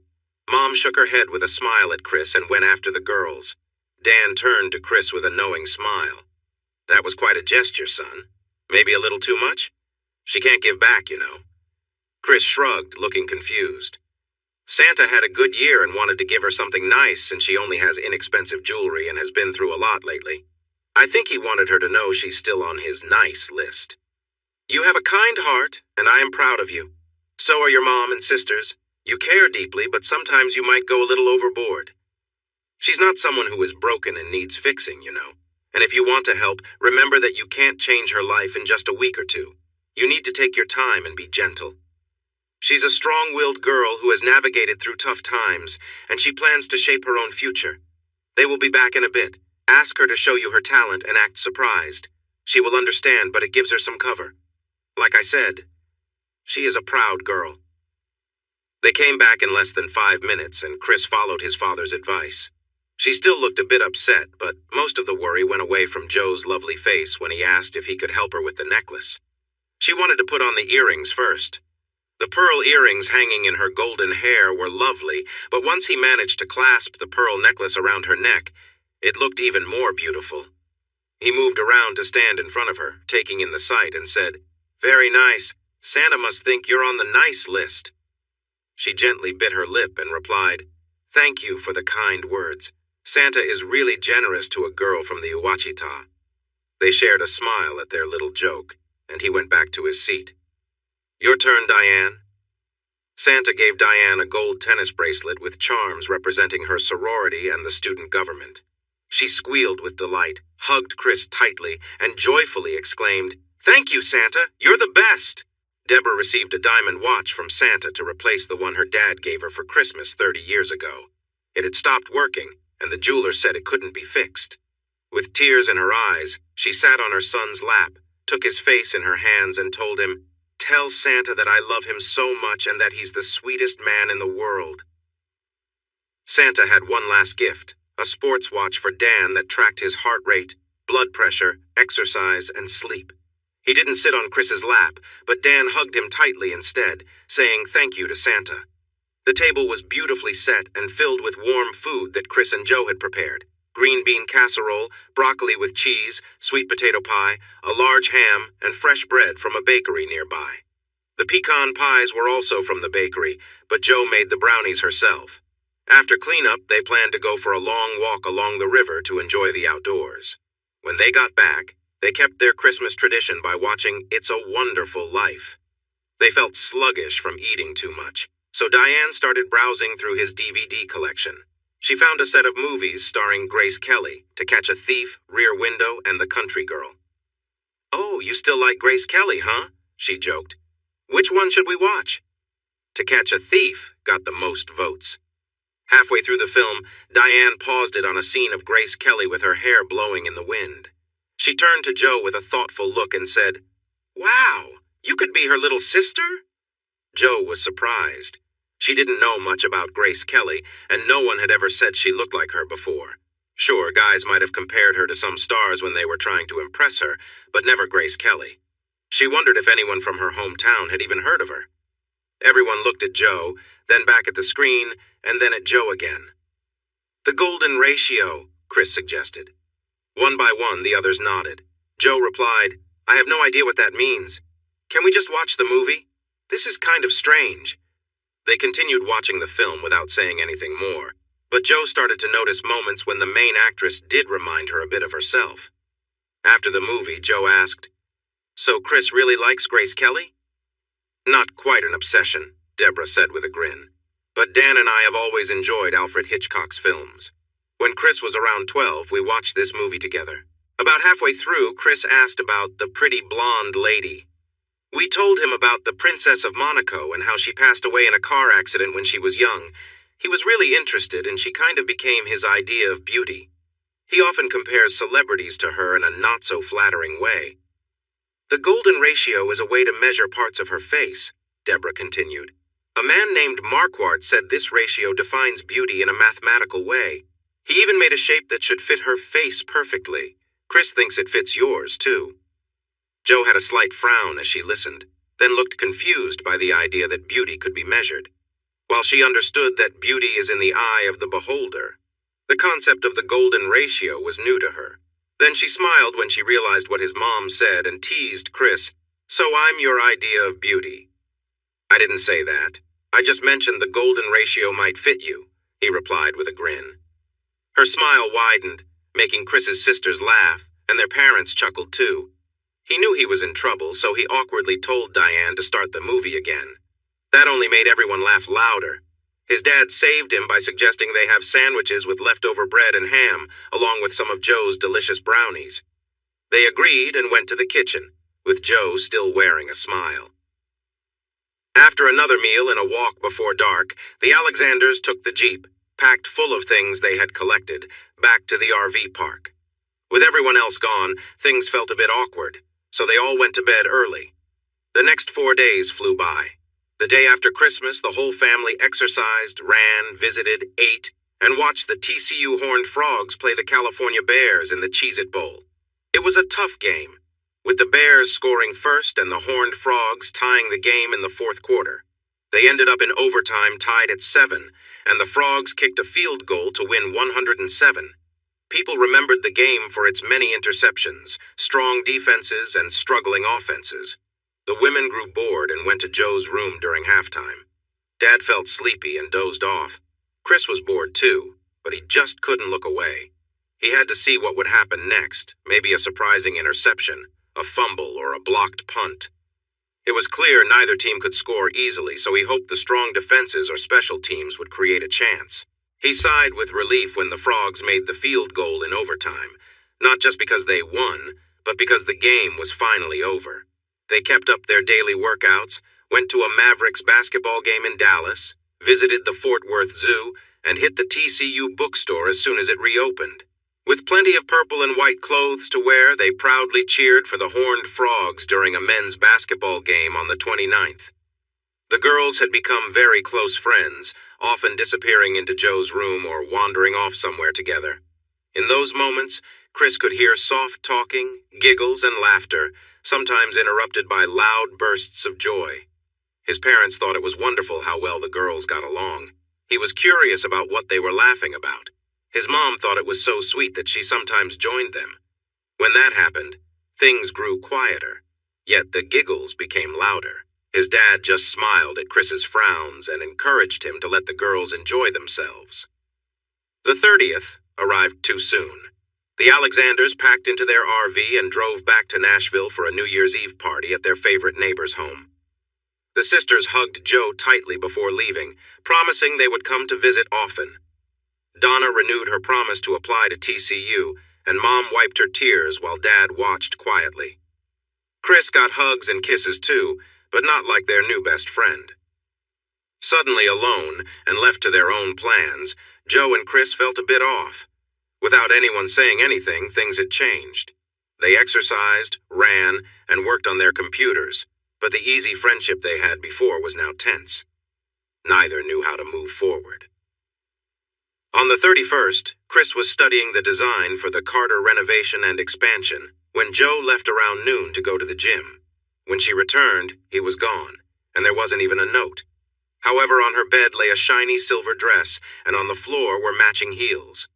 "For tonight's party," said the note. Joe marched around the apartment complex looking for him. When she found him, she was ready to let him know how upset she was about spending money she couldn't repay. But no matter how hard she looked, he was nowhere to be found. She went back to her room, looked at the dress, and recognized it as the one she had hesitated over at Macy's.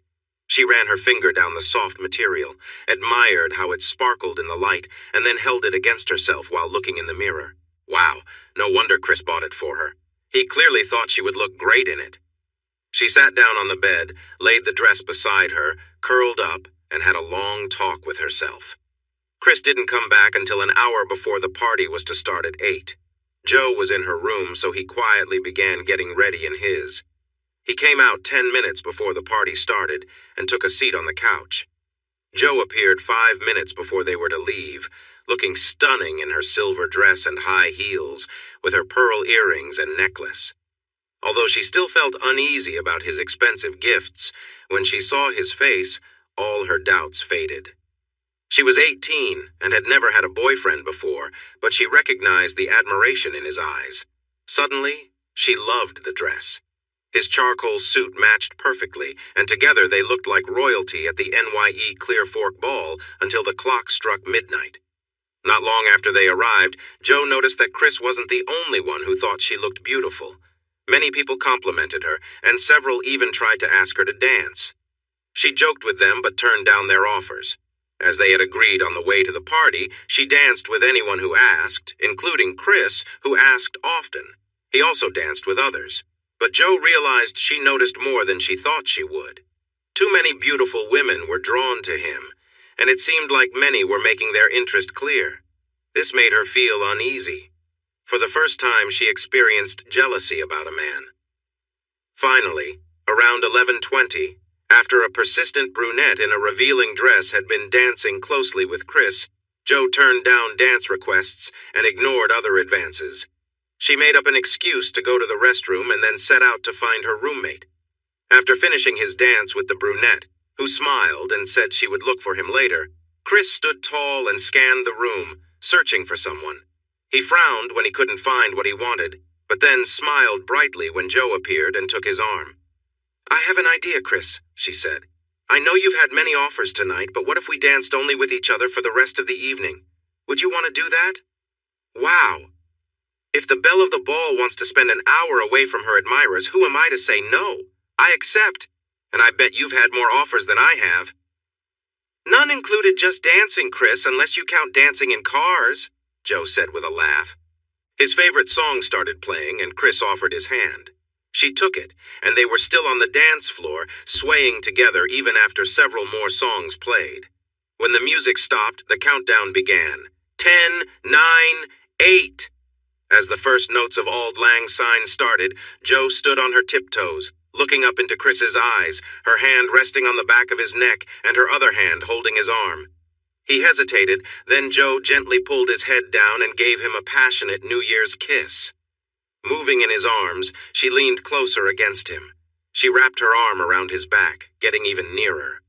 Her dress didn't allow for a layer underneath, so she felt pressed against his shirt. She wiggled a bit more, which stirred something inside her. With the difference in their heights, she felt his body close to hers. She moved a little, feeling the warmth between them. In that kiss, all her years of fear and self-control melted away, and Joe felt a strong attraction to the man beside her. In that moment, she wanted to give herself to him without any hesitation. Chris was caught up in the feeling. He had noticed his growing feelings for the young woman in his arms, but to suddenly have her moving against him in the middle of a crowd, her mouth open, and sharing an intense kiss was surprising. His left hand was on her back, holding her close. Without thinking, his right hand moved down the side of her dress until it rested on her hip. Without wanting to, his hand continued lower, reaching for something he had admired since he first saw her in those jeans. His mind must have realized where they were because he slowly became aware of the people around them, watching them with wide eyes. He moved his hand back up to her waist, gently pulled her away, and softened the kiss so he could speak. "Joe," he whispered, holding her still. "We should go back to the apartment now." She looked up at him with dreamy eyes. He nodded toward the crowd and let go of her arms. She turned slightly to see the faces watching them. At first, she seemed confused, but then it dawned on her. It was the passion they had shared that drew everyone's attention. A very attractive young man with a lovely partner watched them from nearby. She buried her face against Chris's chest to hide from the stares, but she heard the handsome young man say, "Cindy, we better head home now or I might not be able to wait." "Not until we—" Cindy replied softly. She embraced her partner and showed the same passion she had with Joe. Her partner responded, and they moved together as the crowd sang songs of old times. Joe imagined how they must have appeared, wrapped in each other's arms. Chris gently pulled away just enough to lead his girlfriend toward the coat check, where the attendant smiled and handed Joe her shiny wrap. "Hope you had fun," she said, while Chris guided Joe out the door and along the walkway to their apartment, their arms around each other. They stepped inside before diving back into kissing and moving close again. Chris was not new to relationships. He had been with many women until he met Becky. After she turned him down, he took some time to feel sad but then returned to his old habits. Soon, he noticed that the joy he once felt had faded away, leaving him feeling empty and restless afterward. He had become quite good at charming women, igniting their interest until they welcomed him into their lives. On New Year's Eve, surrounded by a crowd, Chris and Joe had shared a moment so intense that it ignited something between them, a deep connection neither of them expected. Now, back in the quiet of their apartment, they found themselves alone. The atmosphere was charged, and Joe's presence filled the room with warmth. Chris gently brushed Joe's hair away from her face and looked into her eyes, seeing the same emotion he felt inside. Without a word, he let go of her hair and guided her dress off her shoulders, allowing it to slip gracefully to the floor. He lifted her effortlessly into his arms. She held on, resting her head on his shoulder as he carried her to the bed. With care, he laid her down on the soft sheets, and she moved slightly, making herself more comfortable as Chris stood nearby, taking in her beauty. Joe gazed up at him, her heart full, and she raised her hands toward him, signaling that she was ready. Chris smiled gently, removing her shoes with a tenderness that made her smile back. "Please," Joe whispered softly. "I've waited so long. Don't make me wait anymore." Chris's hands moved with care, making her feel cherished. He sat down beside her, gently helping her relax as he slowly eased the tension from the moment. Joe looked up at him, feeling the warmth of his presence and the love they shared, knowing that this night was special. The moment was about connection, trust, and love, two people coming together, sharing something meaningful. Chris gazed at Joe, admiring her beauty as she lay there, her body relaxed and open to the moment. She looked at him with longing, knowing he was taking his time, fully appreciating the connection they shared. "You are absolutely stunning," he whispered gently, his voice full of admiration. "Like you were made perfectly, without flaw." Joe's heart raced at his words, feeling the warmth of the moment between them. She reached out for him, her eyes pleading for him to come closer, the intensity of the moment building. Chris smiled softly, knowing how much this night meant to both of them. He wanted it to be special, something neither of them would ever forget. He leaned down and whispered again, "You're the most beautiful person I've ever seen, Joe. I want this to be a night we'll always remember." He began to show her his love with tender gestures, taking his time, making her feel cherished. His hands moved gently, and his lips pressed soft kisses along her legs, making her smile in quiet anticipation. Jo felt the warmth of his touch, and every gentle kiss made her heart beat faster. Chris was careful and patient, knowing this moment was about their bond, their love. They shared a deep connection, and he wanted her to feel that fully. He continued to make her feel loved, and Jo's joy and happiness grew with each passing second. She knew that this night was about more than just a physical connection. It was about the love they shared, the trust between them, and the memories they were making together. As the night went on, they both felt the deep sense of closeness and understanding that had brought them together. It was a night of warmth, care, and shared love, something they would always carry with them. Jo's legs wrapped tightly around Chris, her hands holding him close as she moved with intensity, feeling completely immersed in the moment. He was focused, giving her his full attention, making sure she felt cared for. Chris stayed calm, knowing how much this meant to her. His hands supported her gently, and he continued to be patient and careful, ensuring she felt comfortable and at ease. Despite the overwhelming intensity, he remained focused on making her feel loved and appreciated. As Jo's emotions built up, Chris decided it was time to shift his attention, wanting to make sure their connection felt as special to her as it did to him. He took a brief pause and smiled up at her, noticing how her excitement had grown. Jo finally relaxed, her tension releasing, and she smiled down at him with joy. "Wow, that was amazing," she said with a laugh, her voice light but full of happiness. Looking into his eyes, she added, "I've waited a long time to feel this way. It was worth it. My friends didn't understand, but I knew this moment would be different, and now I know I was right." Her face lit up with happiness as she continued, "You are my Prince Charming, my hero. This moment is everything I hoped it would be."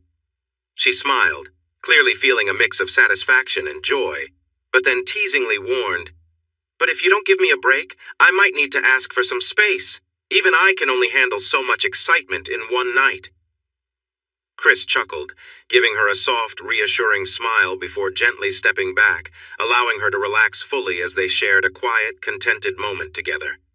Chris shifted his hands gently from her hips to her inner thighs, moving carefully.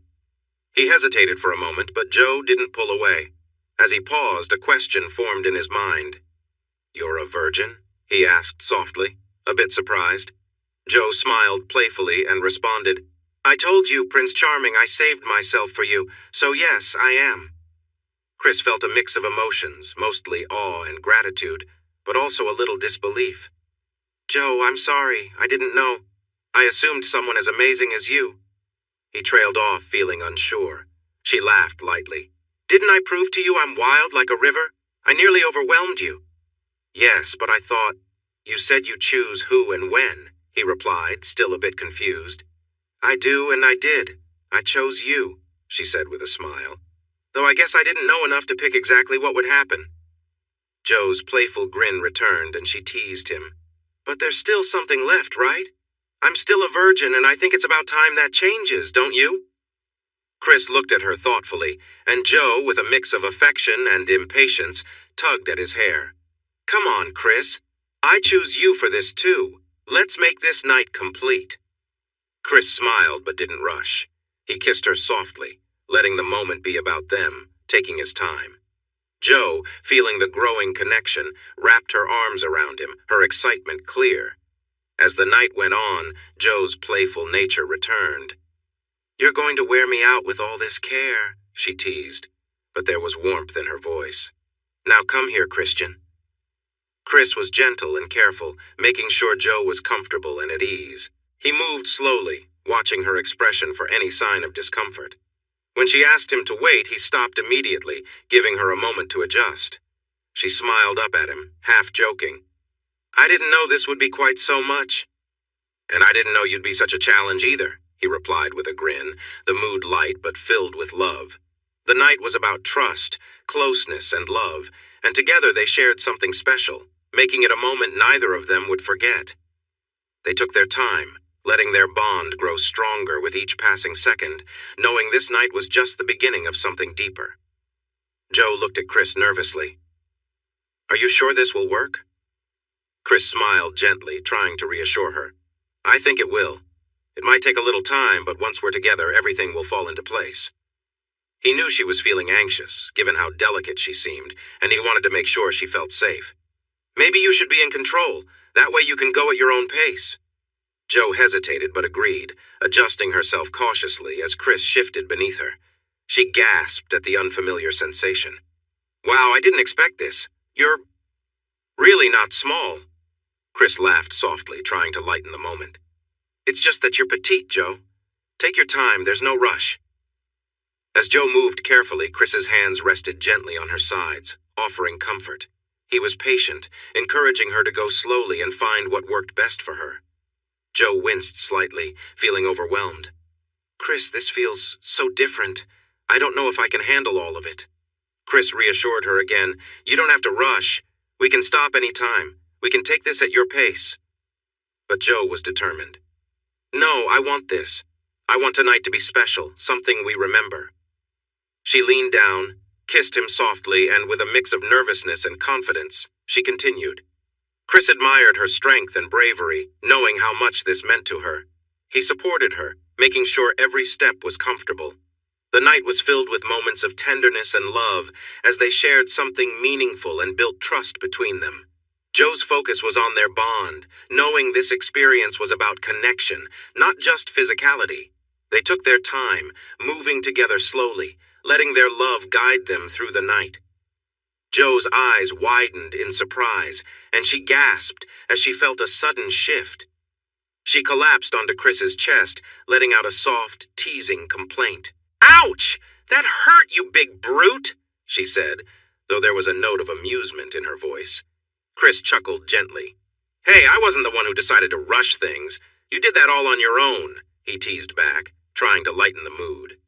Joe giggled, shifting her hips carefully to ease the discomfort. As the sensation became more manageable, she moved with more confidence. Little by little, she explored how they fit together, testing small movements and growing more comfortable with each adjustment. Chris, lying underneath her, let his hands roam across her back, marveling at the soft yet strong feel of her body. He couldn't help but smile as he touched her, feeling closer to her with every moment. As he gently traced his fingers over her skin, he realized just how much he enjoyed this connection. Joe began to find her rhythm, becoming more confident in her movements. As she did, she leaned down and kissed him deeply, her excitement clear as she shared the moment with him. Her kisses were tender, filled with emotion, as she embraced the closeness they were experiencing. "Chris, is it always like this?" she asked breathlessly. "Will it always feel this good?" Chris, still catching his breath from their shared moment, smiled. "I don't know, Joe. You're so full of energy and so quick to learn. This is all new for me, too." Joe's curiosity bubbled up again. "But haven't you? Been with others? Am I really different?" Chris looked at her seriously, wanting her to understand how special this moment was. "Joe, I don't even remember the others right now. You are different. You're beautiful inside and out, and this moment with you feels like nothing I've ever experienced before." Joe smiled softly at his words, her insecurities fading away. She leaned in for another kiss, their connection deepening as they held each other close. The night was about more than just their physical closeness. It was about the trust and bond they were building together, something far more meaningful than either of them had expected. "You have a lovely scent and your taste is wonderful. Whether you are talking, singing, laughing, or making soft sounds, your voice is truly captivating to me. Yes, I've been with other women, and I thought I was in love with Becky, but you've shown me that my feelings for her were shallow compared to how I feel about you." She lowered her head, cozied up to him, moved closer, and softly asked, "Are you saying this just because we're close right now? Will you still feel the same in the morning?" Chris was shocked that she thought he was just playing with her feelings. He took her golden hair in his hands and raised her head to meet her gaze, wanting her to see how serious he was. But when he looked into her sparkling eyes, they were filled with joy and a little mischief. He realized she was teasing him again. He pulled her in closer and turned them over. Her eyes were wide now, still filled with playfulness. "So, is this where you just focus on yourself and forget about me?" He replied, "No, this is where I make sure we both enjoy ourselves." He followed through on his promise. He made her laugh and squeal in delight, and they shared many joyful moments together. Once she joined in more actively, she challenged him, and it filled the room with excitement. He was completely engaged, using all his energy to make the experience wonderful for both of them. At one point, he wondered if her temperature felt unusually high because she seemed so alive and vibrant, like she was radiating warmth. Even with all his determination, he found himself reaching the end sooner than he planned, unsure if they had really counted all their joyful moments. She gently shifted away but stayed close, facing him. She nestled up against him and said, "Maybe I shouldn't feel jealous about the women before. I don't think everyone is as good as you." "Not really, just a person connecting with someone they truly like. But how do you, the one with less experience, know so much about all this?" She smiled and replied, "Well, there's this amazing thing called the internet. It has so much information about everything, especially relationships." He chuckled and said, "So you've been researching online?" "No, silly. They keep track of that stuff on servers, and I would have gotten in trouble." Joe sat up and smiled at Chris. "I used to spend time reading a lot, especially during those long bus rides," she said, hinting at her curiosity about certain things. Chris looked at her, suddenly worried. "Wait, not my sisters?" he blurted out, horrified. She grinned mischievously. "Oh yes, your sisters were great for advice. What did you think we were talking about behind closed doors all the time? Even your mom chimed in once or twice." Chris's eyes went wide. "My mom was talking to you about that?" Joe simply patted his head, grinning, as if he only knew half the story. Later, they both fell into a deep, restful sleep. Chris dreamed of a beautiful blonde who seemed almost magical, like a goddess. In the dream, she led him on a journey of discovery, showing him things he never knew. The dream was calm, peaceful, and filled with wonder.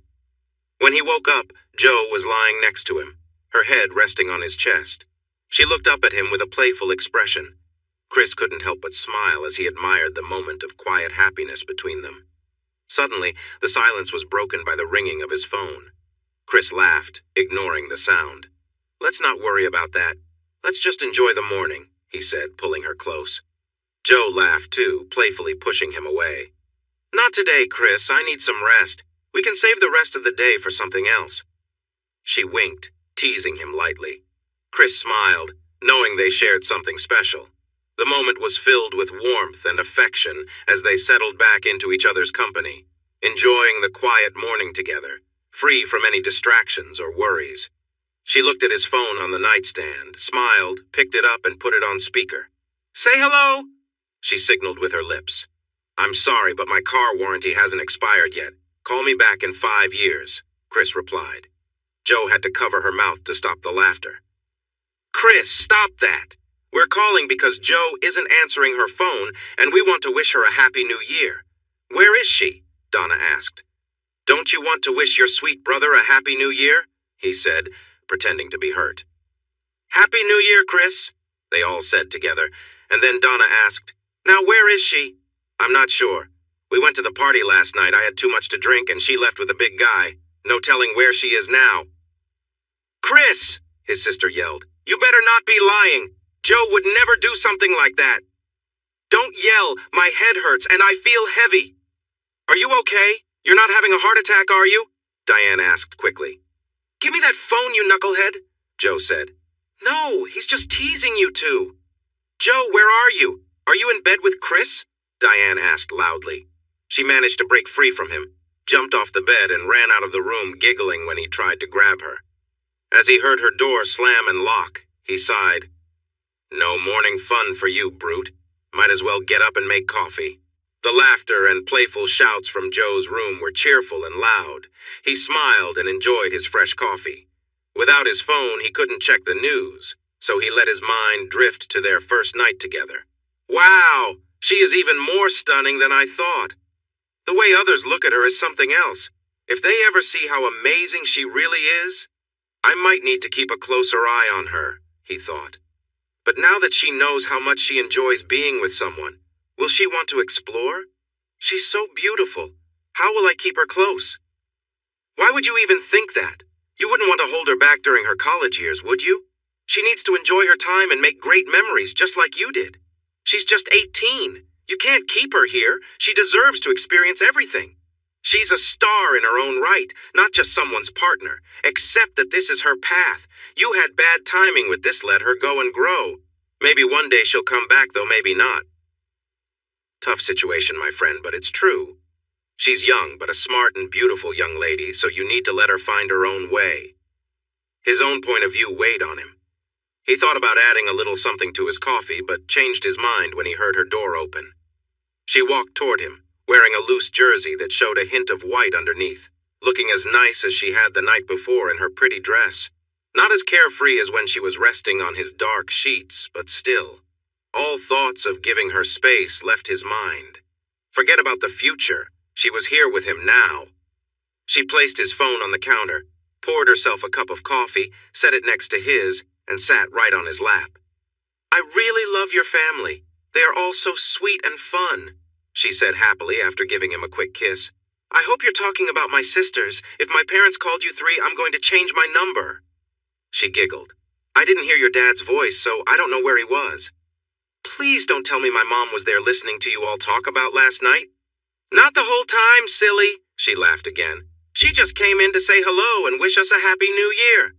Okay, that's better. So what did you tell my sisters? He asked, half joking, expecting too much.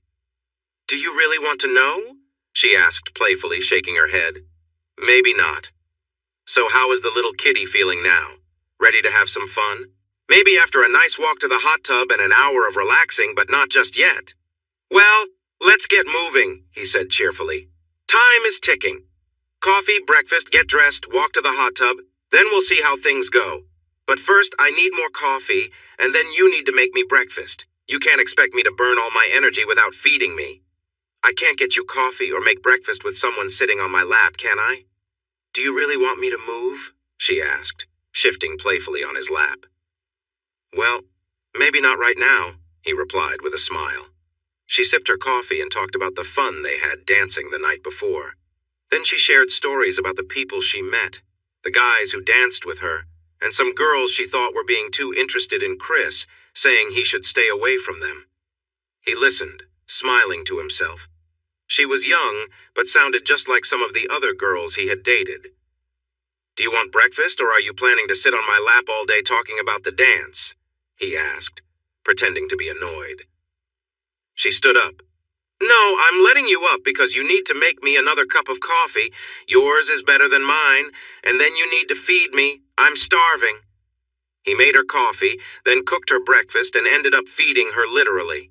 She sat sideways on his lap. She fed him, and he fed her. He didn't realize how he looked when the spoon got close to his mouth, but she was really cute when he pretended to fly the spoon like an airplane, making noises and moving in loops before he placed the food in her mouth. While he enjoyed delivering food like that, she liked to kiss him right after he took a bite or had a sip of coffee or milk. Breakfast took twice as long as usual, but the last few minutes were filled with her sitting close to him and being playful. He wondered if he should try something more with her, but he saw that she still felt some discomfort.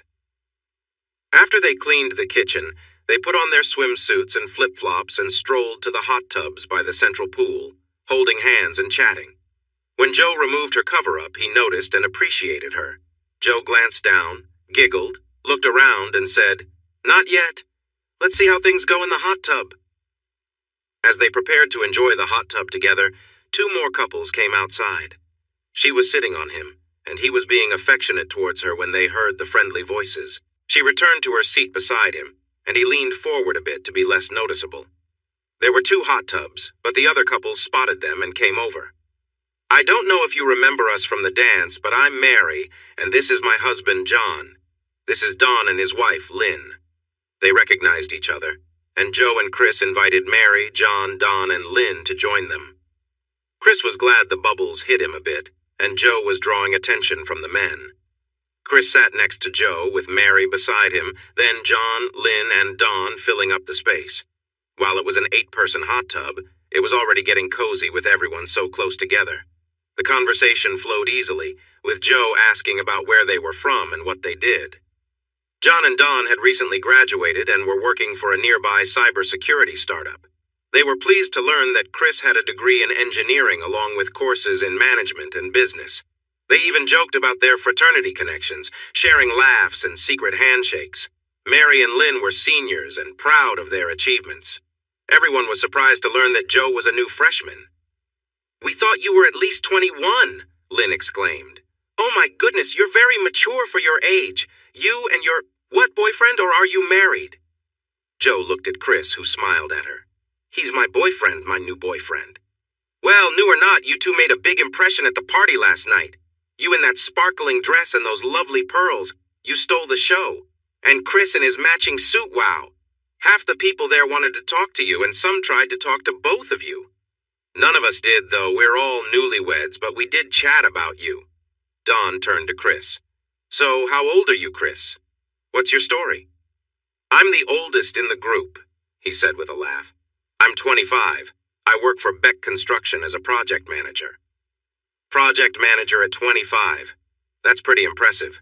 Built anything we'd recognize?" John asked. "Not yet. This is my first time in Texas. I've been working in Tennessee, where I'm from, and in Arkansas, where I met Joe." "Okay, sounds like a good story. Tell us," Mary insisted. Joe smiled at Chris. "Your turn." Chris started to share the straight facts of his story, but he liked these people and felt playful.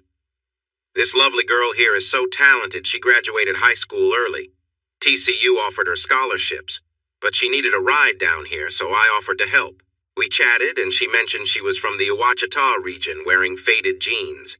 I began joking about an old country song, Joe and the Cowboy. You guys look confused. Never heard that song?" They exchanged glances, shaking their heads in confusion. Joe chimed in, "Of course they haven't. You're an old millennial who loves classic country. None of us younger folks know about that stuff." "Hey, you do. You sing it. Come on, sing with me to help them out," Chris pleaded. She shook her ponytail playfully, but the smile on her face showed she was in a fun mood too. "I know you want to, so I'm going to get us started, and I hope you'll join in." He turned to the others and said, "By the way, she sang this with me on our way down, so don't let her fool you. She knows classic country music too. Life can be fun on the highway when you're driving through Arkansas. I won't forget the day I met the girl from the Ouachita River. While I was passing through Little Rock, I saw her waving for a ride. I stopped to let her in and saw a glimpse of something special in her worn jeans." Chris splashed water on her arm to get her attention, and as the chorus started, she smiled and joined in. "Wild like a rushing river, Joe holds my heart in her hands. Sweet country girl, I'd give anything to be your full-time partner." Joe looked at him shyly when she started singing her part, but his happy smile made her voice more full and warm. She said, "Thanks for stopping. My name is Joe. You look like a cowboy to me. I see from your car that you're from Tennessee, and you're a handsome cowboy, probably the best-looking guy I've seen." I replied, "You're not so bad yourself for a country girl in those cute jeans." Wild like a rushing river, Joe holds my heart in her hands. Sweet country girl, I'd give anything to be your full-time partner. They sang the whole song, smiling at each other, and got a round of applause at the end. "That is so sweet," Mary exclaimed. "You two are adorable. I'm now a fan of country." Chris noticed the surprised looks on John and Don's faces after her interruption. "She can sing too? Like that?" John asked in disbelief. "Joe, you should join Tri-Delt. We're the best sorority on campus, and we win the talent show every year. I can already picture our next trophy after you shine on stage in April." Joe quickly answered, looking a bit worried. "I can't join a sorority. I need to keep my grades high for my scholarships, and honestly, I can't afford it." "Joe, we have tutors for every subject. We have the highest GPA on campus. I bet we can find a scholarship for you right after the sisters meet you. Where are you living? We have an opening in the house for spring." Chris saw that Joe was feeling overwhelmed, so he stepped in. "Those offers are wonderful, but Joe needs to meet her advisor on the 7th to figure things out. Remember, she was a high school senior in Arkansas just a short time ago, so she's still getting used to everything." The girls eagerly offered to show her around, help her register, and introduce her to others who are back on campus before classes start on the 10th. Joe looked to Chris for support. He hugged her and said, "How lucky can you get? We're heading to the hot tub for a soak, and you've got seniors to help you out. You'll have all the registration forms filled out and know more about TCU than any new student by the time classes start." She gave him a proud look and said, "Actually, old fella, I've already completed all the registration forms. It's online these days." She turned to Mary and Lynn. "I would really appreciate your help with all this. To be honest, I'm feeling a bit stressed. I didn't decide to graduate early until late October, so all I had time to do was create a resume, fill out college applications, write essays, and finish my high school courses. My high school counselor told me about the TCU scholarship offers on November 16th. I turned 18 2 days later, got a ride down here with Chris that night, and, well, you know the rest. Anyway, I would gladly accept any help you can give me." "Do we really know the rest, Joe? How did you end up with that guy at the dance, and what about that moment at midnight? I think Chris left out some details." "He might have, but our story has many twists and turns. He convinced me to use his extra room, promising a friendly relationship, and then surprised me by taking me to the country club to meet his co-workers and their spouses. Oh yes, he really did that. And to make it even more surprising, I found out from one of the wives that his parents were coming the next day. He really caught me off guard." The girls looked at him with frowns. He raised his hands and said, "What? It was just my mom, dad, and my 2 sisters. Ask her if they treated her badly at all." The girls turned their attention back to Joe. "No, they were all wonderful. In fact, I consider his sisters to be my best friends, though I hope we can be friends too. Anyway, they are a lovely family, thoughtful, sweet, loving, and all of them are quite attractive. Chris is the odd one out in the looks department." Then they must be a really good-looking family," said Lynn, after taking a good look at Chris. "So go on."